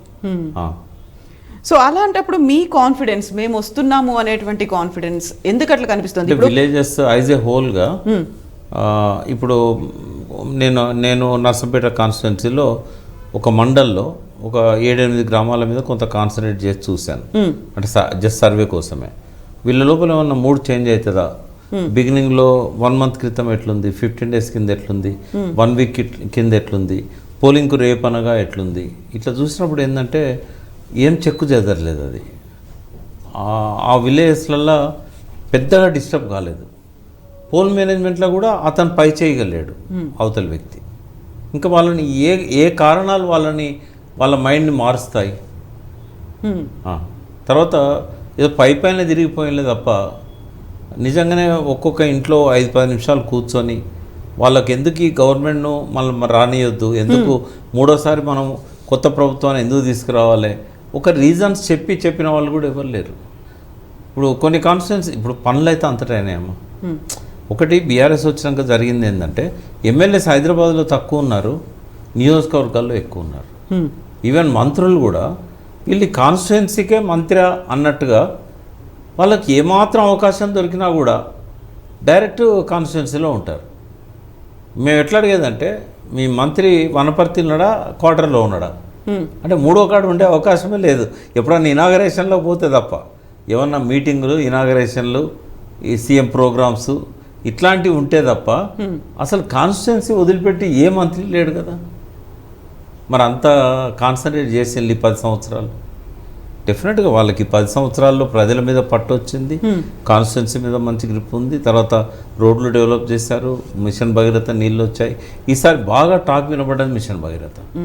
ఎక్కడ పోయినా కూడా మాకు అంటే ఎక్కడైతే నీళ్ళకు బాగా కటకట ఉండేదో వాళ్ళంతా వన్ సైడ్, మేము మా తాతలు మా తండ్రులు అందరం కూడా ఎండాకాలం వచ్చిందంటే ఎక్కడికో పోయి నీళ్ళు మోసుకొచ్చేది. ఆడవాళ్ళంతా పొద్దున్న లేవగానే బిందెలు తీసుకొని పోయేవాళ్ళు. ఇప్పుడు మా ఇంట్లో నల్లా తిప్పితే నీళ్ళు వస్తున్నాయి. ఎంత సంతోషం వాళ్ళ మొక్క. ఇది కేసీఆర్ నీళ్ళు, ఇది కేసీఆర్ నల్లా పైపు, ఇట్లాంటి చెప్పిన రోజులు కూడా కనిపించినాయి అక్కడ ఉన్నాయి. తర్వాత ఇప్పుడు మీరు అన్నారు కాబట్టి కేసీఆర్ గొర్రెలు అని చెప్తారు ఎక్కడ ఏ ఊరి పోయినా. ఈవినింగ్ టైంలో మనకు రోడ్డు మీద గొర్రెలన్నీ అడ్డం వస్తుంటాయి. అక్కడ కారు ఆపి ఈ గొర్రెలు నువ్వే కొన్నావు అంటే కేసీఆర్ ఇచ్చిండు. ఎక్కడ మందలాగినా కేసీఆర్ ఇచ్చిండు. వాళ్ళు ఎందుకు అగెనెస్ట్ చేస్తారు? రీజన్ ఏంటి అంటే అక్కడ ఉన్నటువంటి స్థానిక ఎమ్మెల్యే మీద వ్యతిరేకత అనేది ఉంది కాబట్టి మేము వాళ్ళు తీసేసాం. 30 మంది అనేటువంటి వ్యతిరేకత, 30 మందికి సిట్టింగ్లకి సీట్లు ఇవ్వరు అనేటువంటి 10 మందిని మార్చేశారుగా. ఒక 10 మందిని మార్చేశారు. ఇంకో 20-25 మంది మీద వ్యతిరేకత ఉంది. అయితే దాన్ని 2 రకాలుగా చూశారు. ఎమ్మెల్యే మాకేం చేయలేదు, లేదా ఎమ్మెల్యే మా దగ్గర డబ్బులు తీసుకున్నాడు, ఎమ్మెల్యే మనిషి తీసుకున్నాడు, ఎమ్మెల్యేలు ఎవరు తీసుకోరు, వాళ్ళ మనుషులు తీసుకుంటారు. అది ఎమ్మెల్యేకి తెలియవచ్చు తెలియకపోవచ్చు, కానీ మా కేసీఆర్ మంచోడు, కేసీఆర్ రావాలి, ఈ అభిప్రాయం చాలా దిక్కులో విన్నాం. సో కేసీఆర్ మంచోడే, కేసీఆర్ 10 ఏళ్ల పాటు పరిపాలన చేసిండు. అక్కడ ఉన్నటువంటి ఎమ్మెల్యే కూడా 2 సార్లు వచ్చిండ్రో 3 సార్లు వచ్చిండ్రో, లేకుంటే ఈసారి మళ్ళీ హ్యాట్రిక్ కొడదామని చూస్తున్నారు. ఆ కేసీఆర్ సీఎం దగ్గరే వీళ్ళు కూడా ఎమ్మెల్యేలో ఉన్నారు, అదే పార్టీలో ఉన్నారు, ఆయన అధ్యక్షుడు ఉంటే వీళ్ళేం ఇక్కడ ఎమ్మెల్యేగా ఉన్నప్పటికి కూడా కేసీఆర్ మంచోడైనా వీళ్ళని ఎందుకు కంట్రోల్ చేయలేదు? కేసీఆర్ మంచోడైనా వీళ్ళు చేస్తుంటే ఎందుకు చూస్తున్నారు? ఎమ్మెల్యే మీద ఆరోపణలు ప్రధానంగా చేసింది ఎవరు అని అంటే కింది స్థాయి నాయకులు కొంత, తర్వాత ఆ నాయకుల వల్ల ఎక్కడైతే చెడ్డ పేరు వచ్చిందో వాళ్ళు లబ్ధిదారులకు అప్లికేషన్లు తీసుకొని ఇవ్వలేదు. వాళ్ళు ఏమంటారు, మా వాళ్ళే మాకు అన్యాయం చేశారు, ఆ ఎమ్మెల్యేకి ఇచ్చిందో లేదో, ఇట్లా అంటే వేరియస్ కారణాలున్నాయి. ఎమ్మెల్యేలు డైరెక్ట్ ఎక్స్పోజ్ అయింది 1-2 ప్లేసెస్ తప్ప ఎక్కడ లేదమ్మా. బట్ ఎమ్మెల్యేలు ప్రజలను కలవడంలో, వాళ్ళ సమస్యలను డైరెక్ట్గా అడ్రస్ చేయడంలో చాలా దిక్కుల విఫలమైన అనేది లేదు. ఒక 7-8 మ్యాక్సిమం 10 ఉంటాయమ్మా అంతే. తర్వాత కొంతమంది మీద ల్యాండ్ గ్రాబింగ్ ఆరోపణలు ఉన్నాయి. అయితే అక్కడ ల్యాండ్ గ్రాబింగ్ ఆరోపణల దగ్గర డైరెక్ట్ ప్రజలకు పెద్దగా అభ్యంతరాలు ఏం లేవు, అంటే ప్రజలదేం పోలేదు కదా. అక్కడున్న రియల్ ఎస్టేటు, అక్కడున్న కొంత సంపన్నులు, వాళ్ళకు సంబంధించిన భూములు వేరే వాళ్ళకి అమ్మనివ్వకపోవడం, నాకే అమ్మాలని చెప్పి జబర్దస్త్ చేయడం, నేను ఇంత ఇస్తే ఇంతకంటే ఎక్కువ నేను ఇవ్వలేను, నువ్వు ఇంత ఇచ్చినా కూడా రిజిస్ట్రేషన్ చేయాలా, ఇట్లాంటి 1-2 దిక్కులు వినబడ్డాయి. కానీ ప్రజలకు దాని గురించి పెద్దగా సంబంధం లేదు. ఇప్పుడు దళిత బంధు కావచ్చు, డబుల్ బెడ్రూమ్ ఇళ్లకి సంబంధించి అయితే ఒక అసంతృప్తి అనేది ఉంది. ఒకటే ఉంది, అదేంటంటే ఆ స్కీమ్స్ మొదలుపెట్టిన తర్వాత ఎక్కువ మందికి రాలేదు, తక్కువ మందికి వచ్చినాయి. అది కూడా వాళ్ళ అనుచరులకే ఇచ్చిండ్రు, వాళ్ళ అనుకూలమైనటువంటి వర్గానికే ఇచ్చిండ్రు. ఇవి ఒక్కటే వాళ్ళ ద్వారా పోయినాయి. వాస్తవంగా ఒక పెద్ద ఆరోపణ ఏంటంటే 10 ఏళ్ల నుంచి కార్యకర్తలకు అసలు ఇన్కమే లేదు. ఇదివరకు తెలుగుదేశం కాంగ్రెస్ ఉన్నప్పుడు ఏదున్నా కార్యకర్తల ద్వారానే పోయేది, ఇప్పుడు మా చేతిలో ఏం లేకుండా చేసిండు అని చెప్పి ఒక పెద్ద ఆరోపణ ఈ కింది స్థాయి లీడర్ల దగ్గర నుంచి వచ్చింది. మేము ఎట్లా బతకాలి, మాకు పనులు లేవు, పనులు చేసిన వాళ్ళకి బిల్లులు ఇవ్వలేదు, మాకేమన్నా ఇట్లాంటి స్కీములు ఉన్నాయంటే నేరుగా వాళ్ళ అకౌంట్లలో డబ్బులు పడుతున్నాయి, వాళ్ళ అకౌంట్లో డబ్బులు పడడానికి మమ్మల్ని ఎవరు పట్టించుకుంటారు. అంటే రోజులు మారుతున్నాయి, టెక్నాలజీ అడ్వాన్స్ అయింది, ఇప్పుడు మళ్ళీ ఆ రోజులు మీకు రావు, మీరు ఆ రకంగా ఆశించకూడదు, మీరు ఏదో వ్యాపారాలు చేసుకోండి, ప్రభుత్వం ద్వారా లైసెన్సులు తీసుకోవచ్చు, ఏదన్నా ఇట్లాంటివి చేసుకోవాలి తప్ప మేము పార్టీలు ఉన్నాం కాబట్టి మేము స్కీములన్నీ మా ద్వారా పోతే మేము డబ్బులు తీసుకుంటాం, మీరు ఇట్లా చేస్తే అది కరెక్ట్ కాదని కూడా చెప్పినాం. అయితే అట్లా ఇంకా మైండ్ సెట్ చేంజ్ కాని వాళ్ళు కొంతమంది ఉన్నారు. వాళ్ళు కొంత అర్థం చేసుకుంటున్నారు, ఎందుకంటే మరి గత్యంతరం లేదు కదా, మళ్ళీ ఈయన కూడా పోతే అవతలం దగ్గర పోలేం కదా. ఇప్పుడు కోపం ఉన్నా కూడా మన ఎమ్మెల్యేని మనం పోగొట్టుకొని అవతలం దగ్గరికి ఎట్లా పోతాం, వాడు మనకి ఇట్లా చేస్తాం ఏముంది, ఈ మాత్రం ఉన్న మనకు మర్యాద ఉంది. ఇక్కడ డబ్బులు రాకపోయినా పోగానే ఎమ్మెల్యే గారు మంచిగా చూస్తారు, ప్రజల కోసం ఏమన్నా పనులు చెప్తే చేస్తున్నారు, ఇట్లాంటివన్నీ ఉన్నాయమ్మా. అంటే ఒక 100 కారణాలు ఉంటాయి ఒకవేళ ఓడిపోతే, ఎందుకు ఓడిపోయాడని చెప్పడానికి. ప్రజలకు ఉండే కారణం ప్రజలకు ఉంటుంది, నాయకులకు ఉండే కారణం నాయకులకు ఉంటుంది. ఒక దగ్గర అయితే ఇప్పుడు మేము నమస్తే పెడితే ఎమ్మెల్యే నమస్తే పెట్టాడు అని చెప్పి రెస్పాండ్ అవ్వడు, ప్రాపర్గా రిసీవింగ్ ఉండదు. అయితే ఆయన ప్రాబ్లం ఏంటంటే ఉద్యమ కాలంలో ఆయనకు లాఠీ దెబ్బ తగిలి కన్ను పోయింది. కన్ను పోయిందనే విషయం ఆయన చెప్పుకోలేదు. మొన్న కేసీఆర్ గారి మీటింగ్లో ఆయన కంటే ముందు మాట్లాడుతూ చాలామంది నన్ను ఇట్లా అంటున్నారని తెలిసింది, నేను నా కంటికి కనబడినంత వరకు ఎవరు నమస్తే పెట్టినా నేను పెడతా, అయితే నాకు ఈ కన్ను కనబడదనే విషయం ఇవాళ మొదటిసారి చెప్తున్నా నేను. ఇది ఉద్యమ కాలంలోనే పోయింది. చాలామంది నాకు నమస్తే పెడితే పెట్టరు అన్నారు, వాళ్ళకు నేను చెప్తున్నాను నాకు ఈ కన్ను కనబడదు, ఇట్లా పొరపాటు జరిగితే జరిగి ఉండొచ్చు కానీ తెలిసి చేయలేదు నేను అని చెప్పుకున్నాక చాలామంది సాటిస్ఫై అయ్యారు. బట్ ఉద్యమకాలం అంటే ఇప్పటికి 10 ఏళ్ళు అయింది. 10 ఏళ్లలో ఇలాంటి చాలా వరకు కోల్పోయి ఉండొచ్చు. ఆయన మీద ఇలాంటి అపవాదులు వచ్చినాయి, ఆయన మీద ఆరోపణలు వచ్చినాయి, ఎన్నికల్లో కూడా ఓడిపోయింది ఆయన. మరి అలాంటప్పుడు అప్పుడే చెప్పుకుంటే బాగుండేది, చెప్పలేదు. సో ఇలాంటి కొన్ని డ్రాబ్యాక్స్ ఉన్నాయి. ఇదే మాట మనకి బీఫామ్లు ఇస్తున్నప్పుడు కూడా కేసీఆర్ ఒక మాట చెప్పిండు, అందరితో కలుపుకుపోవాలి, కలుపుకుపోకపోవడం వల్లే కొల్లాపూర్లో అభ్యర్థి ఓడిపోయిండు అనే మాట కూడా ఉంది కదా. సో అలాంటి కలుపుకుపోకపోవడం, లేకపోతే వాళ్ళ మీద ఎక్కడైతే వాళ్ళ అండర్లో ఉన్నటువంటి మున్సిపల్ కార్పొరేషన్లో లేకుంటే కార్పొరేటర్లో అక్కడ ఉన్నటువంటి వార్డు మెంబర్లు వీళ్ళ మీద కూడా నమ్మకం లేదు, సొంత క్యాడర్ మీద కూడా నమ్మకం లేదు, వాళ్ళని కూడా దూరం పెట్టిండ్రు అనేది కూడా ఉంది. అంటే కొంత సాబిటేజ్ ఎట్లా జరుగుతుందంటే ఒక ఎమ్మెల్యే 2014లో టికెట్ వచ్చింది, గెలిచిండు. చాలామందిని మార్చలేదు కాబట్టి మళ్ళీ గెలిచాడు. బట్ వాళ్ళకి ఏముంటుందంటే వాళ్ళకంటే బలమైన వాళ్ళు, వాళ్ళకంటే తెలివైన వాళ్ళు, అంటే ఆర్థికంగా బలమైన వాళ్ళు, తెలివైన వాళ్ళు, మంచి సామాజిక వర్గం నుంచి వచ్చిన వాళ్ళు, ఇట్లాంటి వాళ్ళు పార్టీలో ఉంటే వాళ్ళను ఎదగనీయకుండా ఆపడం అనేది కూడా కొంత జరుగుతుంది. ఇది అన్ని పార్టీలలో ఉన్నది, బీఆర్ఎస్లో కూడా ఉంది. అయితే అందరు చేస్తుండ్రని నేను చెప్పాను. కొన్ని స్పేరింగ్ అక్కడక్కడ మనకి ఇది కనబడుతూ ఉంది. అది కూడా ఒక కారణం అవుతుంది. వాళ్ళు ఏం చేస్తారంటే హాఫ్ హార్టెడ్గా పనిచేస్తారు. వాళ్ళని నమ్ముకుంటాడు ఈయన, వాళ్ళకి బాధ్యత ఇస్తాడు. ఆ బాధ్యతను వాళ్ళు 100% ఫుల్ఫిల్ చేయరు. బట్ ఇవన్నీ అన్నీ ఉండనియండి.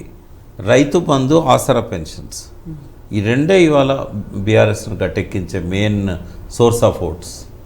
అంటే ఇప్పుడు వాళ్ళు ఒక 100 ఓట్లు ఎక్స్పెక్ట్ చేస్తున్నారు అనుకోండి, 100 ఓట్లలో 80 ఓట్లు ఆసరా పెన్షన్స్ అండ్ ఇవే ఉంటాయి, రైతు బంధే ఉంటాయి. ఇప్పుడు రైతు బంధుకు సంబంధించి ఎలక్షన్ కమిషన్ తీసుకున్నటువంటి డెసిషన్ 3 రోజుల ముందు అనుమతి ఇచ్చింది, ఆ తర్వాత ఇమ్మీడియట్గా బంద్ చేయమని చేసింది.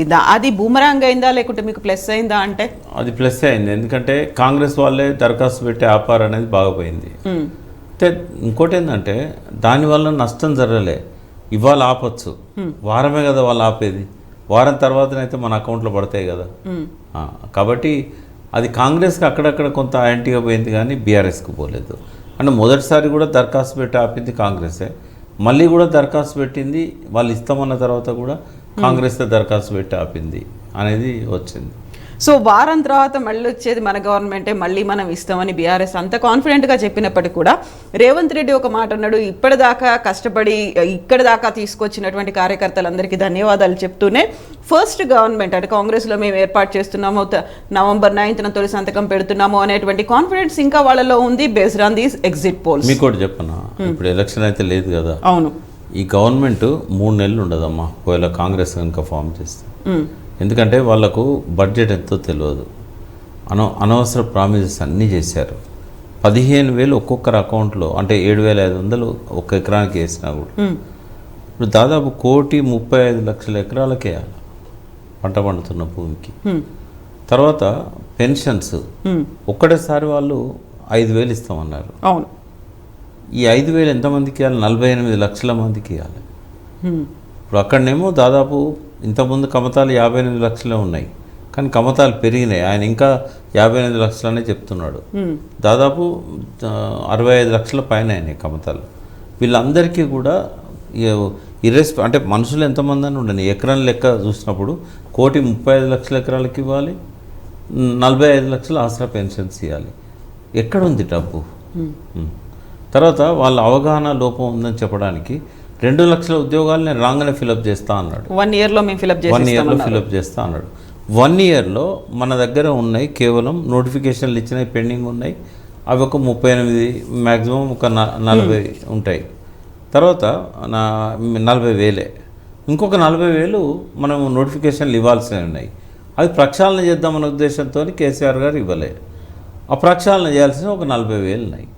40 ఇవి ఒక 40, 80,000. ఈ 40 అయితే ఆయన ఇచ్చేది ఏం లేదు. ఆల్రెడీ కోర్టు స్టేలు, Group 4 మీద కోర్టు స్టే ఉంది.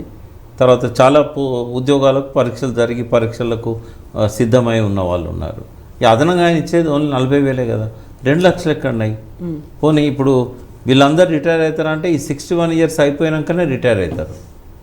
అయినాకేమన్నా వస్తాయేమో, వీళ్ళందరూ కలిపితే కూడా ఒక 40,000-50,000 వేల మంది ఉంటారేమో, కానీ 2 లక్షలు అయితే 80% ఉండవు. మరి కొత్తగా ఇంకో 1,00,000 ఉద్యోగాలు పెంచాలి. పెంచితే నీకు బడ్జెట్ ఏది? ఇప్పుడు 40-50% జీతాలకు పెన్షన్లకే పోతుంది. దాంతోపాటుగా SC/ST special component plan, tribal sub plan 25% పోతుంది, 26-27% పోతుంది. ఇంకా నీకు ఎక్కడుంది డబ్బు ఇవ్వడానికి? ఇప్పుడు మీరు ఒక మాట అన్నారు, 3 నెలల్లోనే కాంగ్రెస్ ప్రభుత్వం కూలిపోతుంది ఒకవేళ కనుక ప్రభుత్వం ఏర్పడితే అనేది. అయితే ఎలక్షన్స్ టైంలోనే కర్ణాటకలో కాంగ్రెస్ అద్భుత పాలన, 6 నెలల పాలన అద్భుతంగా ఉంది అనేది ప్రతిరోజు పేపర్లలో కనిపించింది. మేము అక్కడ అద్భుతంగా చేసి చూపించాము, అదే పథకాలు ఇక్కడ కూడా ఉన్నాయి. మీకు చెప్పనా, డీకే శివకుమార్ డైరెక్ట్ స్టేట్మెంటే ఇచ్చిండు, ఈ సంవత్సరం మా దగ్గర ఖర్చు పెడదామంటే డబ్బులు లేవు, డెవలప్మెంట్ను 1 year పోస్ట్పోన్ చేస్తున్నాం అని చెప్పాడు. అంటే ఏకంగా 1 year పోస్ట్పోన్ చేశారు. తర్వాత వీళ్ళు చెప్పిన నోటిఫికేషన్ 120 రోజుల్లో రాలేదు, 120 రోజులు దాటిపోయింది. ఇప్పుడు నోటిఫికేషన్ ఒక్కటి కూడా రాలేదు. అని ఏం ఒక బస్సులల్లో ఆడవాళ్ళకి టికెట్ లేకుండా చేయగలిగారు. ఆర్టీసీకి ఇస్తుండ్రో లేదో మనకు తెలియదు, బట్ అది కూడా ఆర్టీసీకి ఇవ్వాలి ఆ డబ్బులు. అవును, ఇప్పటి వరకు అసలు ఏ పథకం కూడా ఇంప్లిమెంట్ కాలేదు. ఆ కరెంట్ కూడా సరిగ్గా ఇవ్వట్లేదు. ఎక్కడ బాగా అద్భుతంగా ఉంది పాలన? ఏం లేదు. వాళ్ళు అద్భుతంగా పాలన చేయడానికి వాళ్ళు ఇచ్చిన హామీలు ఒక్కటి కూడా అమలు కాలేదు. సో అక్కడ 5 గ్యారంటీ స్కీములు, ఇక్కడ 6 గ్యారంటీ స్కీములు, వీళ్ళు ఇచ్చినటువంటి వాగ్దానాలు, ఈ గ్యారంటీ స్కీములు, వీటన్నిటిని ప్రజల్లోకి తీసుకెళ్లడానికి పెద్ద ఎత్తున ప్రచారం చేసిండ్రు. మీకంటే కూడా ఎక్కువ సోషల్ మీడియా టీంలు చాలా ఎక్కువ వర్క్ చేసినాయి కాంగ్రెస్ పార్టీ. వాళ్ళ బడ్జెట్ 500 కోట్లు సోషల్ మీడియాది. సోషల్ మీడియాలో వాళ్ళే టాప్ ఉన్నారు. వాళ్ళ తర్వాత బీజేపీ ఉంది, థర్డే మేమున్నాం. మాకున్న లిమిటెడ్ రిసోర్సెస్తోనే నడిపించాం తప్ప పెద్ద సంస్థలనేమి స్ట్రాటజిస్టులనేమి హైర్ చేయలేదు. ఎప్పుడో 3 ఏళ్ల కింద ప్రశాంత్ కిషోర్ వచ్చిపోయాడు తప్ప ఆయన టీం మాతో నేను కంటిన్యూ కాలేగా. సో ఇప్పుడు స్ట్రాటజిస్టులు కీ రోల్ ప్లే చేస్తున్నారు ఎన్నికలకు సంబంధించి. అది కేవలం మనీ మ్యాటర్ కిందే ఉంటుందా, లేకుంటే నిజంగానే పబ్లిక్ పల్స్ ఎట్లుంది, వాళ్ళ ట్రెండ్ ఎటువైపు ఉంది, వాళ్ళు ఎటువైపు మొగ్గు చూపుతున్నారు అనేది కూడా వీళ్ళు చెక్ చేసి చూపుతున్నారు? వాస్తవంగా ఎలక్షన్ అనేది అవుట్ సోర్సింగ్ చేయకూడదు, కానీ ఇప్పుడు అవుట్ సోర్సింగ్ అయిపోయింది. అన్నీ దానికి ఏ ముక్క కట్ చేసి ఎవరెవరిని ఎట్లా మ్యానిపులేట్ చేయాలి, ఎట్లా మైండ్ సెట్ని, అంటే వాళ్ళ మైండ్తో ఎట్లా గేమ్ ఆడాలి, ఈవెంట్ ప్లానర్ల లాగా, ఈవెంట్ మేనేజ్మెంట్ లాగా అయిపోయింది ఎలక్షన్ అనేది. కానీ ప్రజలకు ఎప్పుడు కూడా మాకు ఈ ప్రభుత్వం వల్ల మంచి జరిగిందంటే మళ్ళీ ఆయన్ని ఎన్నుకోవాలి, అన్నం పెట్టిన ఆయనకు సున్నం పెట్టొద్దు, ఇట్లాంటి మాటలు చాలా వినబడ్డాయి మనకు. అంటే మరి ఇంతకంటే ఎక్కువ అవతల ఆయన ఇస్తా అన్నాడు కదా, అంటే మరి అప్పుడు ఎందుకు ఇవ్వలేదు వాళ్ళు ఉన్నప్పుడు, ఇప్పుడు ఎక్కువ ఇస్తానంటాడు, ఈయన ఇచ్చిండు కదా, ఇచ్చిన ఆయన మేము పోగొట్టుకోవాలన్నా, ఇట్లాంటి వాదనలు కూడా చాలా వచ్చినాయి. మేము డిపెండ్ అవుతున్నది ఇట్లాంటి వాళ్ళతోనే. అంటే పర్ఫెక్ట్గా మాకు ఈ పథకం వస్తుంది, మేము కేసీఆర్తోనే ఉంటాం, ఈ మాట బాగా వినబడ్డది. ఈ పర్టికులర్ ఆసరా పెన్షన్స్, రైతు బంధు, ఇదే 40% కంటే ఎక్కువ ఉంటుంది ఓట్ బ్యాంక్ వీళ్ళది. ఓకే, ఇన్ని చెప్తున్నప్పటికీ కూడా కాంగ్రెస్కి సంబంధించి అక్కడ ఉన్నటువంటి కొంచెం ట్రెడిషనల్ ఓట్ బ్యాంక్ అయితే ఉంది. దాంతోపాటుగా గవర్నమెంట్ మీద ఉన్నటువంటి వ్యతిరేకత, యాంటీ ఇన్కంబెన్సీ కాంగ్రెస్ వైపు చూసేలా చేసింది అనేటువంటి మాట కూడా. ఇప్పుడు ఓరల్ సెగ్మెంట్, వోకల్ సెగ్మెంట్ గురించి మనం ఎంత మాట్లాడుకుంటున్నామో, ఒరిజినల్ సెగ్మెంట్ కూడా వాళ్ళు సైలెంట్గా ఉంది ఇందువల్లే అనేది చెప్తే ఎందుకు బీఆర్ఎస్ గవర్నమెంట్ ఉంది అని. చాలాసార్లు ప్రభుత్వాలు మారినప్పుడు, అంటే వేవ్ వచ్చినప్పుడు ఆ వేవ్ కనబడేది. ఇక్కడ పెద్దగా వేవ్లా కనబడలేదు, అక్కడక్కడ మాట వినబడ్డది. ఈసారి కాంగ్రెస్కి వెళ్తానట కదా, ఈసారి కాంగ్రెస్ అట కదా, కానీ వేవ్ లాగా రాలేదు అది. హైప్ లాగా ఏది సోషల్ మీడియాలో వచ్చిన ప్రచారాన్ని నమ్మి కొంత అంటున్నారేమో అని అనిపించింది తప్ప ఆ వేవ్ నిజంగానే మొత్తం యాంటీ ఇన్కంబెన్సీ ఉందంటే లేదు, ప్రో ఇన్కంబెన్సీ కూడా ఉంది. అంటే మంచి పనులను పోడుతున్న వాళ్ళు కూడా అదే ఈక్వల్ సంఖ్యలో ఉన్నారు. విమర్శించే యూత్తో పాటుగా పొగుడుతున్న వాళ్ళు కూడా అదే సంఖ్యలో ఉన్నారు. మరి అటువంటిప్పుడు ప్రతి ఇంట్లో ఓట్లు స్ప్లిట్ అయితే తప్ప ఇటువంటి రాదు పరిస్థితి. అట్లుంటుందా? సో ఇక్కడ మనం మళ్ళీ ఒకసారి సర్వే సంస్థల గురించి, ఎగ్జిట్ పోల్స్ గురించి మాట్లాడుకుంటే ఇవన్నీ ఎందుకని ఇటువైపు కాంగ్రెసే వస్తుంది అన్నట్టుగా చూపిస్తున్నాయి. కాంగ్రెస్ వైపే ఉన్నాయి, మొగ్గంతా అవుతుంది, దాన్ని బేస్ చేసుకుని రేవంత్ రెడ్డి కూడా మాట్లాడుతున్నారు మేమే వస్తున్నామని చెప్పడం అనేది. ఆయనకు ఆ కాన్ఫిడెన్స్ ఉంటుంది, మొదటి నుంచి కూడా కాన్ఫిడెన్స్ ఆయనకు ఉంది. కానీ సర్వే సంస్థలు కాన్ఫిడెంట్గా లేవు అనేది నేను చెప్తున్నా. వాళ్ళు చెప్పిన దానిలో కూడా అంత వేరియేషను 60 నుంచి 72 ఇట్లా, అంటే 17, 15 తేడా చూపెడుతుందంటేనే క్లారిటీ లేదనేది అక్కడ అర్థమవుతుంది. తర్వాత ఒక సంస్థ, ఇప్పుడు కొన్ని రెప్యూటెడ్ ఆర్గనైజేషన్స్ కూడా వాళ్ళు ఇచ్చిన ఒకదానికి పొందలేదు. అందుకే కొంత ఎక్కడో తప్పు జరిగింది అనేది నా అభిప్రాయం. వాళ్ళు చెప్పలేకపోవచ్చు, లేదా వీళ్ళు ఆ వోకల్ సెక్షన్స్నే పట్టుకొని వాళ్ళ సర్వేనే చేశారా? సర్వే చేయడానికి చాలా పారామీటర్స్ ఉంటాయి. అవును, సైంటిఫిక్ మెథడ్ అనేది ఉంటుంది. మరి ఇవన్నీ వాళ్ళు చెప్పట్లేదు. ఇప్పుడు ఎన్ని శాంపిల్ చేశారో చెప్పట్లేదు. అప్పటికప్పుడు వచ్చేసి టీవీలకు రిలీజ్ చేశారు. నిజంగానే వాళ్ళని కూర్చోబెట్టి మీరు ఇంట్రాగేట్ చేశారనుకోండి, ఇప్పుడు మీరు ఒక్కొక్కరిని కూర్చోబెట్టి మీరు ఎన్ని శాంపుల్స్ తీసుకున్నారు, పోలింగ్ రోజు ఎన్ని తీసుకున్నారు, ఇది మొత్తం పోలింగ్ రోజు ఇచ్చిన రిజల్ట్ అయినా అంతకుముందు దాన్ని కంపేర్ చేసి ఇచ్చారా, ఏజ్ గ్రూపు ఏ ఏజ్ గ్రూపులలో తీసుకున్నారు. ఇప్పుడు సర్వే సంస్థ పోయి సపోజ్ 18 years to 30 years మధ్యలో ఉన్న వాళ్ళని అడిగారు అనుకోండి, కొంత నెగిటివ్ చెప్తారు. 40 కంటే ఎబోవ్ తీసుకొని వాళ్ళని అడిగారు అనుకోండి, వాళ్ళకి ఏదో ఒక పథకంలో లబ్ధి పొందుతారు కాబట్టి వాళ్ళు పాజిటివ్గా చెప్తారు. అంటే డిఫరెంట్ ఏజ్ గ్రూప్స్ని వీళ్ళు టచ్ చేశారా, డిఫరెంట్ ఎకనామికల్ బ్యాక్గ్రౌండ్స్ను ప్రొఫెషన్స్ని వీళ్ళు టచ్ చేశారా, ఇట్లా చేసినప్పుడు ఒక అక్యురసీ అనేది కొంత ఓ +2 -2 అనేది అక్కడ వస్తుంది. కానీ ఏదో దొరికిన నల్లా అడిగి మేము ఒక ప్రతి ఊర్లో 10 శాంపిల్స్ తీసుకున్నాము, ఈ 10 శాంపిల్స్లలో 8 మంది ఇటు చెప్పారు అంటే అది కరెక్ట్ సర్వే కాదు. అందుకే మనము ఇంట్రాగేట్ చేయాలి వాళ్ళని కూర్చోబెట్టి. సో ఇంట్రాగేట్ చేయడంతో పాటుగా ఇప్పుడు ఇంటెలిజెన్స్ రిపోర్ట్ అనేది కూడా ఉంటుంది. సో గవర్నమెంట్కి ఇస్తారు, గవర్నమెంట్కి ఇస్తూ ఉంటారు. ఇంటెలిజెన్స్ రిపోర్ట్లో ఏ పార్టీ వైజ్గా ఎట్లున్నది అనేటువంటి రిపోర్ట్ కూడా ఉంటుంది కదా, ఆ రిపోర్ట్ కూడా దీని మీద రిఫ్లెక్ట్ అవుతుందా, దాన్ని బేస్ చేసుకుని? ఇప్పుడు ఊర్లలో ఉండే ఓకలు ఎవరమ్మా? ఒకటి ఉద్యోగస్తులు, అది ఏ ఉద్యోగస్తులైనా కావచ్చు. ఉద్యోగస్తులు వ్యతిరేకంగా ఉన్నారు, చాలా వరకు వ్యతిరేకంగా ఉన్నారు. ఎందుకట్లా? వాళ్ళకు మొదట్లో 42% ఆఫ్ ఫిట్మెంట్ ఇచ్చి తర్వాత 27% ఇచ్చి లాస్ట్ ఇయర్కి వచ్చేసరికి 5% ఇచ్చాడు. రెండవది డిఏలు 3 పెండింగ్ ఉన్నాయి, ఏరియర్స్ పెండింగ్ ఉన్నాయి, జీతాలు 1st తారీఖు రావట్లేదు. వాళ్ళు అనుకున్నారు ఇంకా మమ్మల్ని పట్టించుకోవట్లేదు, ప్రభుత్వాన్ని మారిస్తే దించేయాల్సిందే. అయితే నేను ఎందుకు 3 నెలలు అన్నా తెలుసా, వరుసగా 3 నెలలు కూడా సాలరీ ఇచ్చే పరిస్థితి ఉండదు. ఈ రెండే ఎక్కువద్దు, ఆసరా పెన్షన్స్ 5,000 చేసి అందరికి 5,000 బ్యాంకులో వేసాడు అనుకోండి, అట్లాగే రైతు బంధు 7,500 ఒక్కొక్కరికి వేశారు అనుకోండి, తర్వాత 2 లక్షల రుణమాఫీ చేశాడు అనుకోండి, ఇంకా 2వ నెల జీతాలు ఇవ్వడానికి డబ్బులు ఉండవు. అంటే కనీసం కేసీఆర్ గారు అన్న డిఎల్ పెండింగ్ పెట్టాడు, 18వ తారీఖు 15వ తారీఖు జీతాలు ఇస్తున్నాడు. కానీ రేపు రేవంత్ రెడ్డి వస్తే 3 నెలలకు ఒకసారి కూడా సాలరీస్ పడదు. అప్పులు తెద్దామన్నా కూడా అప్పు పుట్టదు. అయితే మీరు చెప్తున్నటువంటి ఈ లెక్కలన్నీ సామాన్య ప్రజల దాకా చేరాయి అంటే అసలు వాళ్ళు ఆలోచించగలుగుతున్నారా? ఇప్పుడు బీఆర్ఎస్ ఒక మేనిఫెస్టో పెట్టింది, కాంగ్రెస్ ఒక మేనిఫెస్టో పెట్టింది, దీనికంటే కూడా ఈ లెక్కల్లో ఇంత తేడా ఉంటుంది, బడ్జెట్ ఇంత ఉంటుంది, శాలరీల కింద ఇంత పోతుంది, పెన్షన్ల కింద ఇంత పోతుంది అనేవి లెక్కలు వేసుకుంటారు అసలు సామాన్య జనం? కొంత పర్సంటేజ్ ఏమనుకుంటారంటే ఈయన పెంచుతానంటాడు కాబట్టి ఇమీడియట్గా ఇస్తానంటాడు కాబట్టి అటు మొగ్గుతారు. బట్ కొంతమంది ఏమనుకుంటారు, ఏం వచ్చేదాన్ని ఎందుకు పోగొట్టుకోవాలి, వీళ్ళు ఇద్దరు వస్తారు, మాటలు అయితే బాగా చెప్తారు. ఒకటైతుంది, ఎవరైనా అధికారంలోకి రావడానికి 100 అబద్ధాలు చెప్తుంటారు అనేది ఒకటి ప్రజలల్లో కామన్గా అనుకుంటారు. మస్తు చెప్తారు కానీ అయితే అవన్నీ ఇట్లా మాట్లాడుకుంటారు. కాబట్టి నమ్మేటోళ్ళు ఉంటారు, కొంత దాన్ని వ్యతిరేకించి ఇప్పుడు మంచిగా పోతున్నాం కదా, 200 దాన్ని 2,000 చేశాడు కదా, వాడు 3,000 ఇస్తానంట, ఇస్తాడో ఇయ్యడో, ఇట్లా అనుకుంటే కూడా చాలా మంది ఉంటారు. వచ్చేదాన్ని ఎందుకు పోగొట్టుకోవాలి? సో అది జనాలకి రీచ్ అయిందంటారా మీరు చేసినటువంటి ప్రచారం? అయితే బాగా జరిగింది. ఇప్పుడు ఒక్కొక్క ఇంటిని టార్గెట్ చేశారు కదా, ఏ పార్టీ అయినా 100 ఇండ్లకి 100 మనుషులకి ఓటర్లకి ఒక మనిషిని పెట్టారు ఇన్ఛార్జ్గా. అతని పని ఏంది? పొద్దున సాయంత్రం వాళ్ళని కలవాలి, ఎడ్యుకేట్ చేయాలి, వాళ్ళతోనే ఉండాలి. అంటే ఎన్ని ఇండ్లు పడతాయి ఒక్కరికి? 30 ఇండ్లు యావరేజ్గా. ఒక ఇంట్లో 3 ఓట్లు 4 ఓట్లు ఉంటాయి. 25 నుంచి 35 ఇండ్లు వస్తాయి ఒక్కొక్కరికి. ఆయన మొత్తం నెలంతా కూడా 25-30 ఇండ్లే చూసుకుంటూ ఉండాలి కదా. ప్రతి విషయాన్ని వాళ్ళకి చెప్పగలిగే రకంగా మేము వాళ్ళని ట్రైన్ చేశాము. మేం చేయడమే కాదు, సోషల్ మీడియాలో కానీ ఎవరు సోషల్ మీడియా వాళ్ళు చూస్తూనే ఉన్నారు కదా. తర్వాత ప్రతి ఓటర్కి ప్రతి బూత్ మెంబర్కి వాట్సాప్ గ్రూపులు నడిచినాయి.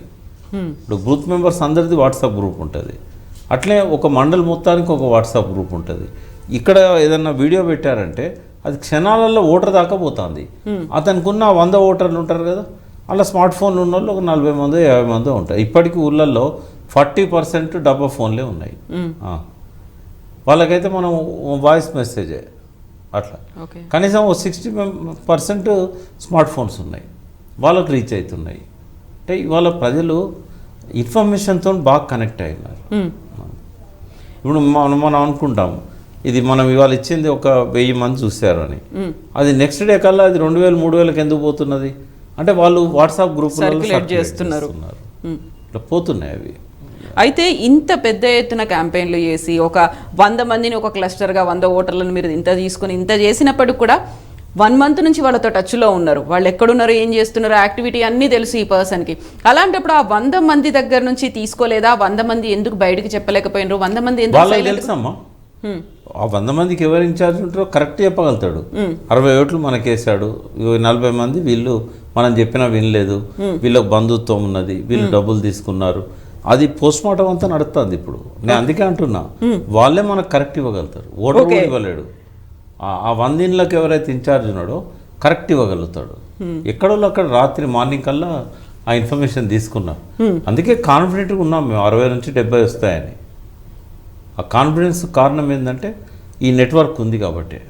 సో ఇప్పుడు అది ఎగ్జిట్ పోల్స్ అనేది అసలు రిఫ్లెక్ట్ చేయలేకపోయినాయి. వాళ్ళు మరి ఏ బేసిస్ మీద తీసుకున్నారు ఈ శాంపిల్స్, ఏ బేసిస్ మీద రిలీజ్ కూర్చోబెట్టి అడగాలి. నేను అనేది అదే. ఇప్పుడు మీరు ఏదో ఒక ఛానల్ అతన్ని ఇప్పుడు ఎవరైతే ఎగ్జిట్ పోల్స్ ఇచ్చారో కూర్చోబెట్టి ఒక 1 to 2 hours ఒక్కొక్క కాన్స్టిట్యున్సీ గురించి అడగండి.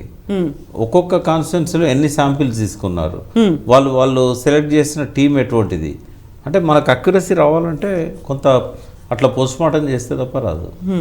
అయితే ఇప్పుడు మీరు ఒక మాట అన్నారు, అంటే మీకు ఫీడ్బ్యాక్ ఉంది, మీ దగ్గర ఉన్నటువంటి అక్కడ మీరు ఎవరినైతే పెట్టారో వాళ్ళ దగ్గర నుంచి ఫీడ్బ్యాక్ వచ్చింది, వాళ్ళు ఎలా రెస్పాండ్ అయినరు అనేది మీ దగ్గర ఉన్నది అనుకున్నప్పుడు ఓవరాల్గా నిన్న రిలీజ్ అయినటువంటి ఎగ్జిట్ పోల్స్ని పబ్లిక్ ఎట్లా చూస్తున్నారు? మీకున్నటువంటి పర్సెప్షన్లు, మీకున్నటువంటి కాన్ఫిడెన్స్ మీకుంది? చాలా కన్ఫ్యూజ్ అవుతున్నారు. నేను పొద్దున్నైతే ఒక 2 గంటలు స్విచ్ ఆఫ్ చేసి పెట్టుకున్నా, ఈ ఫోన్లకు ఆన్సర్స్ ఇవ్వలేక. అంటే చాలా కన్ఫ్యూజన్లో ఉన్నారు. బట్ క్యాండిడేట్ల కన్ఫ్యూజన్ ఏం లేదు. గెలిచే క్యాండిడేట్ గెలుస్తున్నా అని చెప్తున్నాడు, ఓడిపోయే క్యాండిడేట్ ఓడిపోతా అని చెప్తున్నాడు. ఎవరైతే కొంచెం అటు ఇటు ఉంటుందో చెప్పలేము, ఎట్లుంటుందో, టైట్ ఉంది, ఫలానా మండలం కనుక నాకు లీడ్ వస్తే నేను బయటపడతా, ఫలానా మండలంలో నాకు ఒక 3000 లీడ్ వస్తుంది, అక్కడ ఒక 1500 తక్కువైనా నాకు ప్రాబ్లం లేదు, బ్యాలెన్స్ అవుతుంది. అంటే వాళ్ళు అంత అక్యురేట్గా చెప్తున్నారు. అర్బన్లో మాకు బ్యాలెన్స్ అవుతుంది, రూరల్లో మాత్రం మనకు ఒక 2000 to 3000 లీడ్ ఉంది, కాబట్టి ఆ లీడ్తో నేను బయటపడతా. ఇట్లా కన్ఫ్యూజన్ ఎక్కడ వాళ్ళల్లో ఎక్కడ లేదు. అది సెఫాలజిస్టులలో ఉంది. తర్వాత కొంత డైరెక్ట్ క్యాండిడేట్లతో క్లస్టర్స్ ఇన్ఛార్జ్తో టచ్లో లేని వాళ్ళల్లో ఉంది. బట్ బీఆర్ఎస్లో మీరు ఎవరికన్నా ఫోన్ చేయండి, దే ఆర్ 100% కాన్ఫిడెంట్. ఓకే, అది కాంగ్రెస్లో లేదా కాన్ఫిడెన్స్? మ్యాజిక్ నెంబర్ వస్తుందని ఎవ్వరు కరెక్ట్ చెప్పట్లేదు. బట్ ఆల్రెడీ క్యాంపు రాజకీయాలు మొదలైపోయినాయి. వాళ్ళని మళ్ళీ ఇప్పుడు 70 మందినో 80 మందినో తీసుకుపోతున్నారు కర్ణాటకకి, క్యాంపులకి, రిసార్ట్లకి. నేను అనేది ఏంటంటే చూపెట్టడానికి చేస్తారు అది. ఎందుకంటే వాళ్ళు అంత కొత్త వాళ్ళకి ఇచ్చారు కదా, 40 మెంబర్స్ పైన ఫ్రెషర్స్కి ఇచ్చారు. కాబట్టి ఎవరు ఎటు నుంచి వచ్చారో, ఎవరిని పంపించారో, ఎవరు కోవర్టో, ఎవరు వాళ్ళ మనిషో తెలియని పరిస్థితి. కాబట్టి ఏమన్నా డబ్బులకు ఆశపడి అటు ఇటు జంప్ అవుతారు. హంగ్ వస్తే ఈ సిచ్యువేషన్ ఉంటుంది. కానీ నేనైతే ఇప్పటికి బలంగా నమ్ముతున్నా, తెలంగాణలో హంగ్ అనేది రాదు. వస్తే వన్ సైడ్ ఉంటుంది విక్టరీ అనేది, అటైనా ఇటైనా. ఆ మ్యాజిక్ నెంబర్ రాని పరిస్థితి అయితే ఉండదు అనుకుంటున్నాను నేను. హంగ్ అనే పరిస్థితి రాదు ఇక్కడ. హంగ్ రాదు.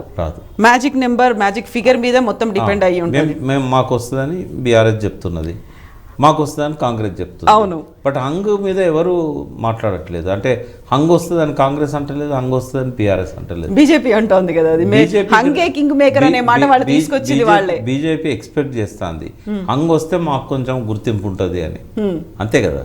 హంగ్ వస్తే వాళ్ళ అవసరం ఉంటుందని.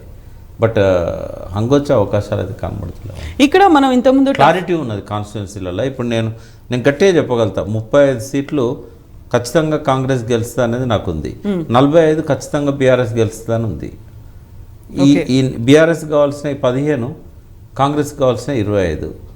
ఇక్కడే పోటీ అనేది చాలా ఎక్కువగా ఉంది. ఎవరు గెలిచినా ఒక 2000, 3000 లేదా 1%, 2% ఓట్స్తో గెలవచ్చు. సో 1% ఓట్ అనేది చాలా కీలకం అనిపిస్తుంది. ఆ తర్వాత 500 నుంచి 1000, 2000 మధ్యలోనే చాలా మంది పోతారు. ఆ తేడాతో ఉంది కదా, ఉన్నది.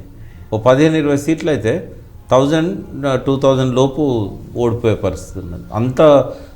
అంత గట్టిగా జరిగింది పోటీ అనేది.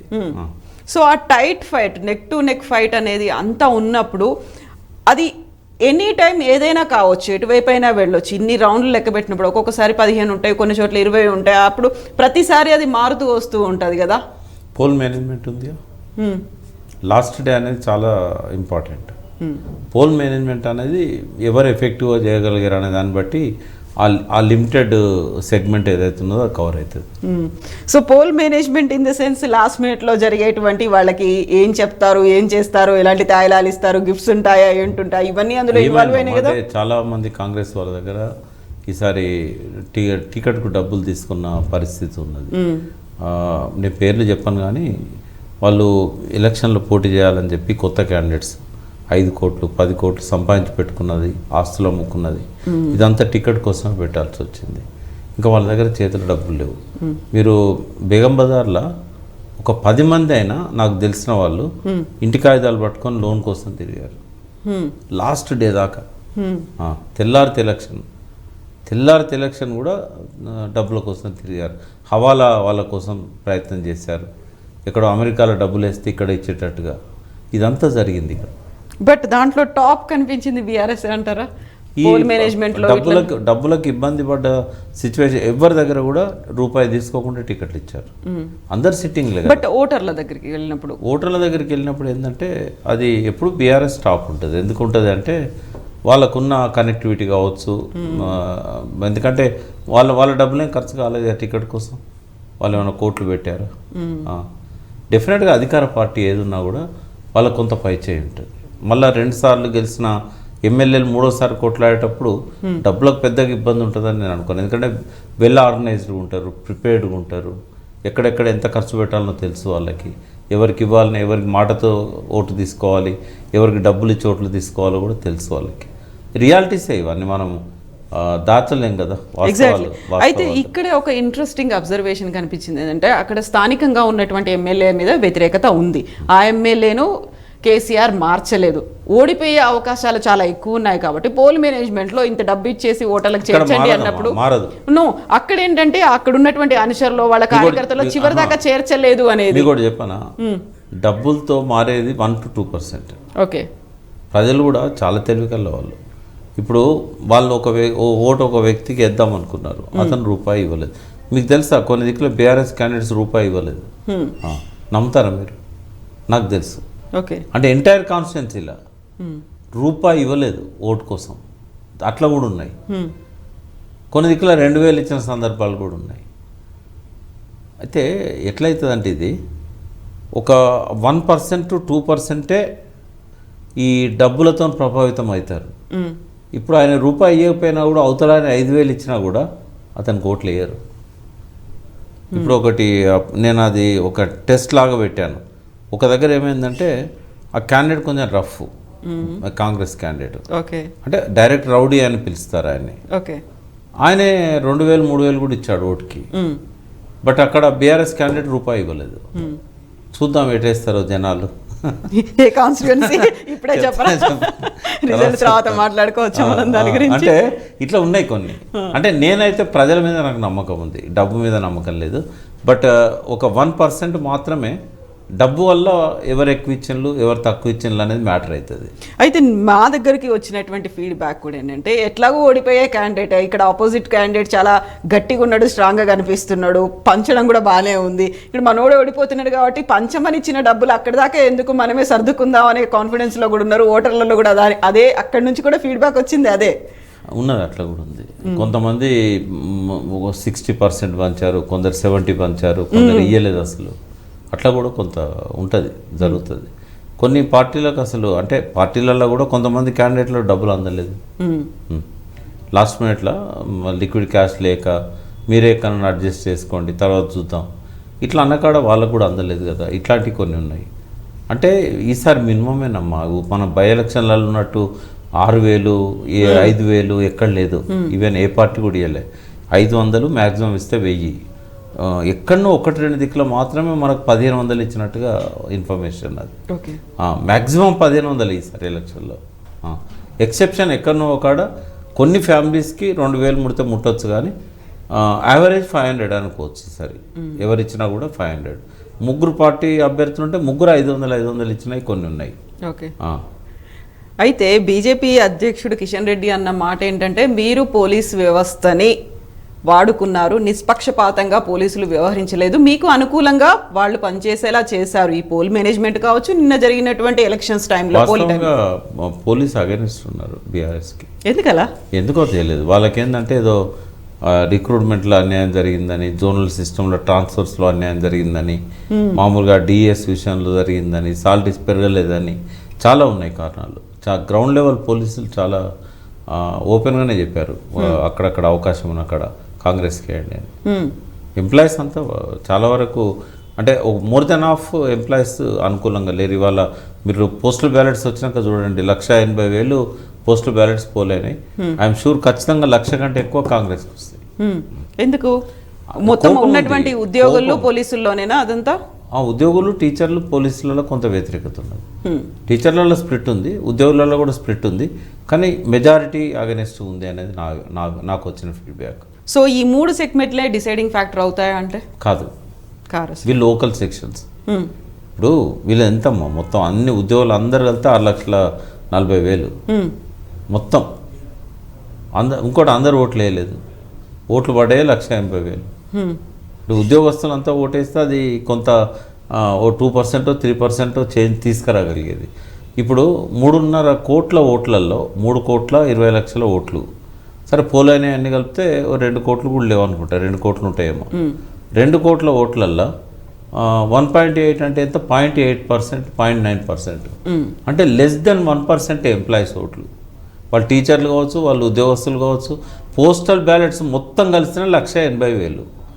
అంటే 1,80,000 1 కోటి ఓట్లలోనే 1.8%, 2 కోట్లలో 0.9%. అంటే 1% కంటే తక్కువ ఉన్నోళ్ళు వాళ్ళు కూడా అందరు వన్ సైడ్ వేయరు కదా. అందులో కూడా ఒక 40-60 అనుకోండి, 40 టీఆర్ఎస్ వైపు బీఆర్ఎస్ వైపు ఉంటే ఒక 60 కాంగ్రెస్ వైపు ఉండొచ్చు, లేదా కొంత బీజేపీకి కూడా ఉండొచ్చు అందులో. కానీ వాళ్ళు లోకల్ సెక్షన్స్, ఓకే, వాళ్ళు సోషల్ మీడియాకు తర్వాత వీటికి ప్రభావితం అయ్యేవాళ్ళు, తర్వాత సర్వేకి వచ్చిన వాళ్ళకు ఓపెన్గా చెప్పేవాళ్ళు. అదే రైతు బంధు ఇట్లాంటి పథకాలు తీసుకున్న వాళ్ళు ఎవరు కూడా చెప్పరు. అయితే ఇక్కడ కీలకంగా కనిపించింది మీరు అన్నట్టుగా పోస్టల్ బ్యాలెట్లో ఉద్యోగులు వేయాల్సినవి వేయలేదు, కేవలం 1,00,000కు పైగా మాత్రమే పోల్ నమోదైంది పోస్టల్ బ్యాలెట్ అనుకున్నప్పుడు. అతి తక్కువగా నమోదైనటువంటి నియోజకవర్గాల గురించి కూడా మాట్లాడుకోవాలి. ముదోల్ లాంటి చోట్లనేమో అర్ధరాత్రి వరకు కొనసాగింది, బట్ ఇక్కడ మాత్రం చాలా చాలా తక్కువ నమోదైంది. అందులో అంటే ఏమైందమ్మా, చాలా వరకు వీళ్ళు ఎక్కడెక్కడో పొలాలలో ఉన్నారు, సాయంత్రం వేయచ్చులే రస్ తక్కువ ఉంటుంది అనుకున్నారు, అందరు వేసేస్తారు అనుకున్నారు. సాయంత్రం ఒక్కసారిగా పోలింగ్ బూత్లోకి వచ్చేసరికి మీ నంబరు ఒక్కొక్క దగ్గర 400 మంది క్యూలో ఉన్నారు. వాళ్ళ ఒక పేపర్లో ఫోటో కూడా వచ్చింది, చూసారా మీరు? మనం లెక్క పెట్టవచ్చు, ఒక 100 మంది కనబడుతున్నారు లైన్లో, ఆడవాళ్ళు మగవాళ్ళు. అంటే ఎక్కువ లేబర్ ఇంటెన్సిటీ ఉన్న కాడ అది ఉన్నదమ్మా బాగా. సో మరి లేబర్ ఇంటెన్సిటీ అంటే అక్కడ వాళ్ళకి ఓటు వేయాలి అనేటువంటి ఉత్సాహము ఉంది, ఓటు వేయాలనేటువంటి అవగాహన కూడా ఉంది. బట్ ఇలాంటి హైదరాబాద్కి సంబంధించి చూసుకుంటే చాలా తక్కువ పర్సెంట్, గతంలో 50% కంటే తక్కువ ఉన్నటువంటి నియోజకవర్గాలు, 50% కంటే పోల్ పర్సెంటేజ్ తక్కువ నమోదైనటువంటి నియోజకవర్గాలు హైదరాబాద్లోనే ఉన్నాయి. ఈసారి కూడా నమోదైంది కూడా హైదరాబాద్ 46. అంటే ఎన్ని చెప్పండి, హైదరాబాద్లో ఆ చేంజ్ రావట్లేదు. రెండవది ఇంకొక చిన్న తప్పు కూడా జరుగుతున్నది. మనకున్న జనాభా 3,70,00,000. 3,70,00,000లలో 30-40 లక్షల మంది విదేశాలలోనే ఉంటారు. 3,30,00,000 అలా చిన్నపిల్లలు ఉంటారు కదా, 18 years లోపల ఉంటారు కదా. మరి 3,30,000 ఓట్లు ఎట్లున్నాయి అంటే చాలా ఓట్లు విలేజ్లలో ఉన్నాయి, హైదరాబాద్లో ఉన్నాయి. నేను హైదరాబాద్ అంతా ఖాళీ ఉంది, ట్రాఫిక్ అంతా ఎక్కడ చూసినా కూడా ఖాళీ. అంటే వీళ్ళంతా కూడా ఓట్లు వేయడానికి ఊళ్ళల్లో పోయారు, ఇక్కడ ఉన్న వాళ్ళ ఓట్లు పడలేదు. అట్లా కూడా ఒక 5-10% ఉంటాయని చెప్పొచ్చు ఈజీగా. హైదరాబాద్కి మాకు తెలిసిన కుటుంబాలు ఊరికి ఓటేయడానికి పోతున్నాం అన్నారు. నిన్న ఓటేయడానికి పోయినప్పుడు మా పక్కన ఇళ్ళల్లో ఉన్న వాళ్ళ సీరియల్కి వస్తాయి కదా, వాళ్ళ డబుల్ ఓటు ఉంది, ఇక్కడ ఉంది, అక్కడ ఉంది. కొంతమంది వచ్చి ఇట్లా మా నాయనమ్మ దాని పేరుంది, మా నాన్న దాని ఆయన పేరుంది అంటే వాళ్ళ నంబర్లు రాసుకుంటారు, ఎలక్షన్ కమిషన్ చెప్తామని చెప్పేసి. ఇట్లాంటివన్నీ కూడా చాలా కనబడుతున్నాయి. కాబట్టి మనకు హైదరాబాద్లో పోల్ కావట్లేదు అనుకున్నప్పుడు కొంతమంది పెద్ద పెద్ద ఇండ్లల్లో ఉన్న వాళ్ళు రాలేకపోవడం కావచ్చు, కొంతమంది ఏదైనా బిజీ ఒత్తిడిలో ఎక్కడికన్నా పోయి కూడా ఉండొచ్చు, విలేజెస్ లేదా అర్బన్ రకరకాల పనుల మీద పోయి ఉండొచ్చు. బట్ ఎంతైనా 46 అనేది చాలా తక్కువ.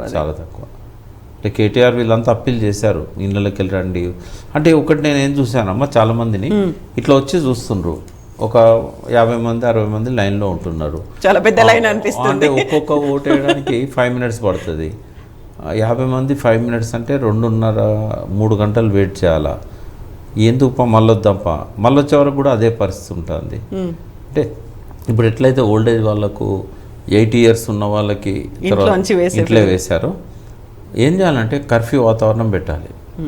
పెట్టి వీళ్ళనే ఎలక్షన్ సిబ్బందినే ఒకరోజు కానీ 2 రోజులు కానీ మొత్తం పోలింగ్ అయ్యేదాకా ఆ ఇళ్ళకి తిప్పాలి.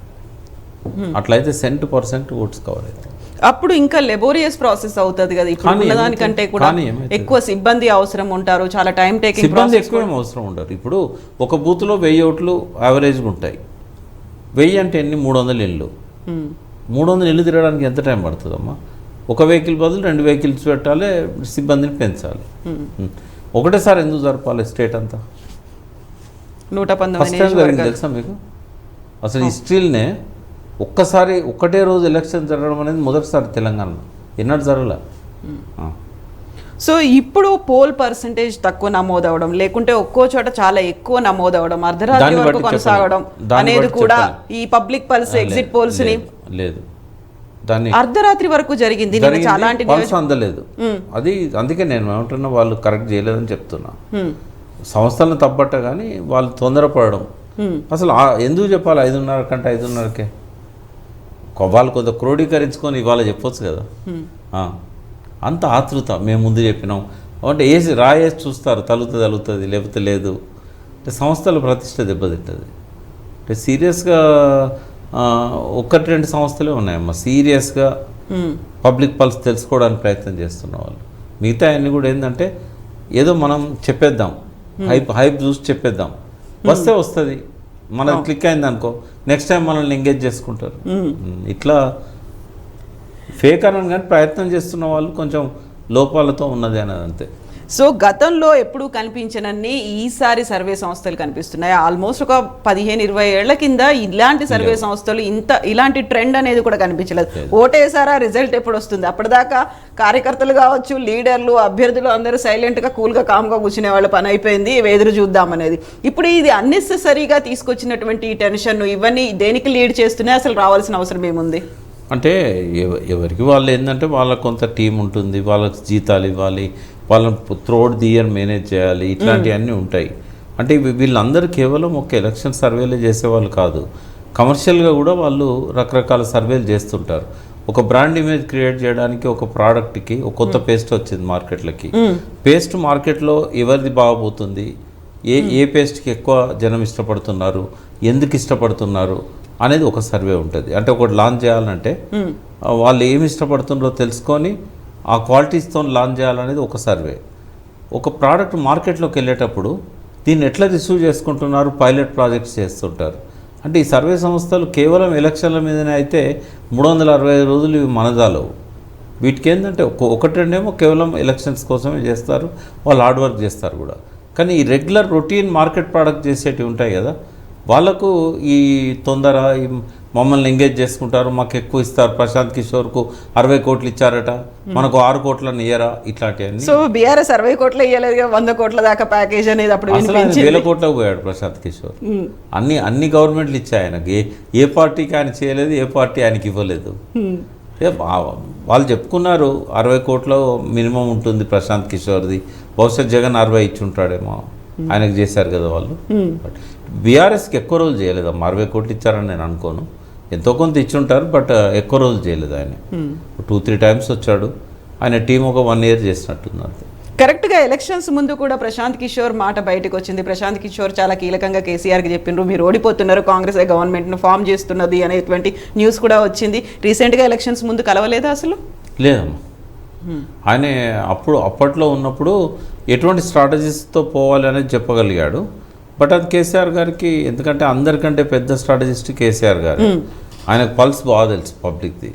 ఆయన పబ్లిక్లోకి డైరెక్ట్గా పోకపోయినా కూడా ఆయన పబ్లిక్ పల్స్ని బాగా తెలుసుకోగలుగుతాడు. ఈసారి కూడా ఆయన పల్సే కరెక్ట్ అవుతుందేమో చూడాలి. ఏం చెప్పిండ్రు? 70-80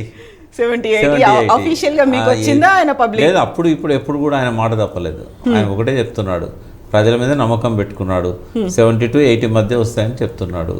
అది ఇప్పటికి కూడా మనకు బీఆర్ఎస్లో ఉన్న టాప్ లీడర్స్ చెప్తున్నది కూడా వీఆర్ ఫార్మింగ్ ద గవర్నమెంట్, మనది మ్యాజిక్ ఫిగర్ దాటుతున్నాం, 70 మన టార్గెట్ మనకు వస్తున్నది అని. సో ఇప్పుడు మనం వాళ్ళ మార్కెటింగ్ స్ట్రాటజీస్ గురించి, బిజినెస్ గురించి మాట్లాడుకున్నప్పుడు పబ్లిక్ పర్స్ని వీళ్ళు పట్టుకోవడంలో ఆబ్జెక్టివిటీ, సబ్జెక్టివిటీ అనేది ఉంటుంది. దానికంటే కూడా సబ్జెక్టివిటీయే డామినేట్ చేస్తుందా అంటే అట్లా ఎవరైనా సబ్జెక్టివిటీ డామినేట్ చేసే విధంగా పోతే తప్పు అవుతుంది అది. అంటే పబ్లిక్లో ఎప్పటికప్పుడు మూడ్ చేంజ్ అవుతూ ఉంటాయి, వాటి పసిగట్టగలగాలి. ఇప్పుడు ఒక 2 ప్రచారాలు పబ్లిక్ మీద ఇంపాక్ట్ చూపెట్టినాయి, అంటే అది యూత్ మీద పర్టికులర్గా. ఒకటేమో ఫ్యామిలీ రూల్ అనేది, రెండవది అవినీతి. ఈ 2 కూడా కొంత ప్రభావం చూపెట్టినాయి. అందుకే అభివృద్ధి మీద, సంక్షేమం మీద పెద్దగా పోలేదు ఈ పార్టీలు.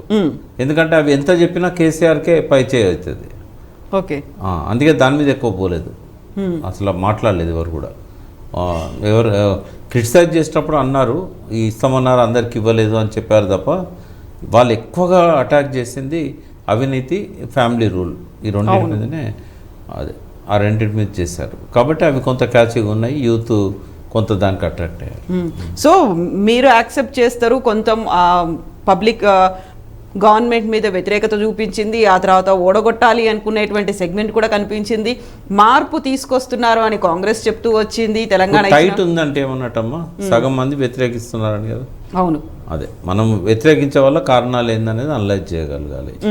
అందులో మనకు ప్రధానం కనబడుతున్నాయి ఇవి. సో ఎవరైతే సగం మీకు మద్దతు ఇస్తున్నారో అందులో ఫీల్ గుడ్ ఫ్యాక్టర్స్ కూడా ఉన్నాయి, పాజిటివ్ వైబ్స్ అనేది అక్కడ నుంచి. అందుకే ఈసారి అంత వేవ్ లేదు. ఇప్పుడు ఎన్టీఆర్ పడిపోయిన సందర్భం, ఎన్టీఆర్ మళ్ళీ తిరిగి పుంజుకున్న సందర్భం, ఎన్టీఆర్ పార్టీ పెట్టిన సందర్భం, 3 సార్లు వేవే. ఆ వేవులను మనం పసిగట్టగలిగాం, మిగతా టైంలో ఆ వేవులు లేవు. ఇప్పుడు ఈవెన్ టీఆర్ఎస్ మొదటిసారి ఎన్నికలు పోయినప్పుడు కూడా ఆ వేవ్ లేదు, అప్పుడు 63 మాత్రమే వచ్చినాయి.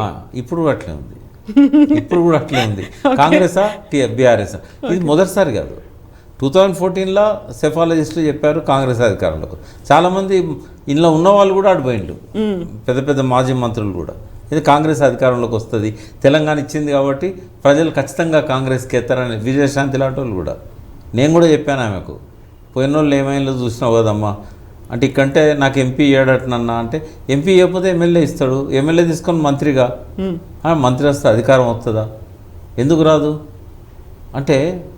వాళ్ళంతా ఏం చేశారంటే, కాంగ్రెస్ తెలంగాణ ఇచ్చింది, తెలంగాణ కాంగ్రెస్ వైపే ఉంటుంది. రెండోసారి ఏమైంది, మహాకూటమి వచ్చింది కదా, చంద్రబాబు రాజశేఖర రెడ్డి మన కాంగ్రెస్ ఒకటైంది, సిపిఎం కూడా పొత్తు కలిసింది, ఇంకా 1 సైడ్ ఉంటుంది అని చెప్పేసి. ఇది 3వ సారి, 3 సార్లు కూడా సర్వేలు తప్పైనాయి. సో ఇప్పుడు మీరు విజయశాంతి పేరు తీసుకొచ్చింది కాబట్టి మళ్ళీ విజయశాంతి బీజేపీని వదిలేసి మళ్ళీ కాంగ్రెస్ పార్టీలో జాయిన్ అయిపోయినారు. ఇప్పుడు కరెక్ట్గా ఎలక్షన్స్కి 1 వారం 10 రోజుల ముందే జాయిన్ అయినరు. అంటే రాజకీయాలలో ఓపిక బాగా అవసరం, ఆమెకు లేదా ఓపిక. అంటే ఇమ్మీడియట్ రిజల్ట్స్ ఎక్స్పెక్ట్ చేయకూడదు పాలిటిక్స్లో, వాళ్ళ టర్న్ వచ్చేదాకా ఓపిక పట్టాలి. జనరల్గా ఏంటంటే లాయల్టీ అనేది ప్రధానంగా ఉంటుంది, పర్టికులర్గా అంటే ప్రాంతీయ పార్టీలలో అది ఎక్కువ ఉంటుంది. నేషనల్ పార్టీస్లలో ఏంటంటే వాళ్ళు రావడాన్ని ఒక హైప్ చేయడానికి ఉపయోగించుకుంటారు తప్ప వచ్చినంత మాత్రాన పదవులు ఇస్తారనేది లేదు. ఎందుకంటే బీజేపీ కొంచెం క్యాలిక్యులేటెడ్ ఉంటుంది పదవులు ఇచ్చే కాడ. వీళ్ళకి ఆర్ఎస్ఎస్ బ్యాక్గ్రౌండ్ ఉందా, అవకాశవాదుల, ఇవన్నీ కూడా చూస్తుంది. ఇప్పుడు రాజేందర్ను రాగానే అతనికి ఇప్పుడు ఇచ్చిన బాధ్యతలు ఇచ్చుంటే ఒక తీరు ఉండేది బీజేపీ. అప్పుడు ఆయనను పూర్తిగా సైడ్ లైన్ చేశారు, సంజయ్ని బాగా హైప్ తీసుకెళ్ళారు. సంజయ్ని మళ్ళీ డౌన్ చేసి మళ్ళీ రాజేందర్ని తీసుకొచ్చారు. ఈ కన్ఫ్యూజన్ వాళ్ళను ఇవాళ 3rd పొజిషన్లోకి నెట్టేసింది, లేకపోతే 2nd పొజిషన్లో ఉండే పార్టీ అది. సో ఇప్పుడు ఈ కన్ఫ్యూజన్లు ఇవన్నీ ఎన్నున్నప్పటికీ కూడా బీఆర్ఎస్ నుంచి బీజేపీ నుంచి వెళ్ళి జాయిన్ అయ్యి కాంగ్రెస్లో చేరిన వాళ్ళు ఎక్కువ ఉన్నారు, thinking that Congress is going to form the government అనేదే ఉంది. సో ఇవన్నిటిని పక్కన పెడితే December 3rd ఏం జరగబోతుంది అనేది కంక్లూడింగ్గా చెప్తే, అంటే నేనైతే 100% మ్యాజిక్ నంబర్ కాంగ్రెస్కి వస్తలేదు. సర్వే సంస్థలు కూడా చాలా వరకు ఆ నంబర్ ఇవ్వలేదు. 57 అని కొన్ని అన్నాయి, 51 అని కొన్ని అన్నాయి మినిమం నంబర్ కాంగ్రెస్కి. ఇప్పుడు మీరు కనుక 60 మినిమం నంబర్ ఇచ్చిన సర్వే సంస్థను చూపెట్టండి, ఒక 2-3 ఉంటాయో అవి కూడా ఉండేవో డౌట్ నాకు. అంటే మినిమం నంబర్ 60 కాంగ్రెస్కి వస్తాయని వాళ్ళు ఎవరు చెప్పలేదు, కానీ మినిమం 60 కంటే ఎబో వస్తాయని 7-8 సంస్థలు బీఆర్ఎస్ చెప్పినాయి. అంటే మ్యాజిక్ నంబర్ అనేది బీఆర్ఎస్కి వస్తుంది తప్ప కాంగ్రెస్కి రాదు అని నేను 100% నమ్మి చెప్తున్నాను. ఆ 60 ఒకసారి బీఆర్ఎస్కి వచ్చినాక కన్ఫ్యూజనే ఉండదు ఇంకా. కాంగ్రెస్కి ఒకవేళ 60 వస్తే మాత్రం బీఆర్ఎస్ అపోజిషన్లో అవుతాం. హంగ్కు అవకాశాలు తక్కువ. సో బీఆర్ఎస్ అపోజిషన్లో కూర్చోవడానికి కూడా ready ready and not going to play any games. ఆ టైంలో ఇప్పుడు చేయాల్సిన పనులు కానీ ఇలాంటి క్యాంపులు కానీ అవసరం లేదు, హార్స్ ట్రేడింగ్లు కానీ లేదు, అసలు అలాంటివి ఏమీ ఉండదు. లేదు, వాళ్ళ భయాలు అక్కర్లేదు వాళ్ళకి. వాళ్ళకి 60 వచ్చినప్పుడు వాళ్ళు ఎవరిని ఎమ్మెల్యేలను తీసుకుపోవడం అవసరం లేదు. ఓకే, ఆ భయంతోనే కదా ఇప్పుడు కాంగ్రెస్ మళ్ళీ క్యాంప్ రాజకీయాలు మొదలు పెడుతుంది అని వినిపించేది. శాసనసభ ఎన్నికలలో అట్లా జరగడం చాలా కష్టం, తక్కువ అది, అట్లా ఉండకపోవచ్చు. ఎస్ అండి, thank you so much Prakash గారు. మళ్ళీ మనం కలుద్దాం December 3rd రిజల్ట్ ఎట్లా వస్తుంది ఏంటి అనేది. Thank you so much. That's all with Prakash గారు. ఏం జరగబోతోంది తెలంగాణలో? హంగ్ వస్తుందా? కింగ్ మేకర్లు ఎవరు అవుతారు? లేకుంటే ఫుల్ మెజారిటీ ఎవరికి వస్తుంది? ఎవరు అధికారం చేపట్టబోతున్నారు? హ్యాట్రిక్ కొడతారా లేకుంటే మార్పు అనేది కనిపిస్తుందా? వీటన్నిటి గురించి stay tune to iDream news. మనం December 3rd మళ్ళీ కలుద్దాం, మాట్లాడుకుందాం.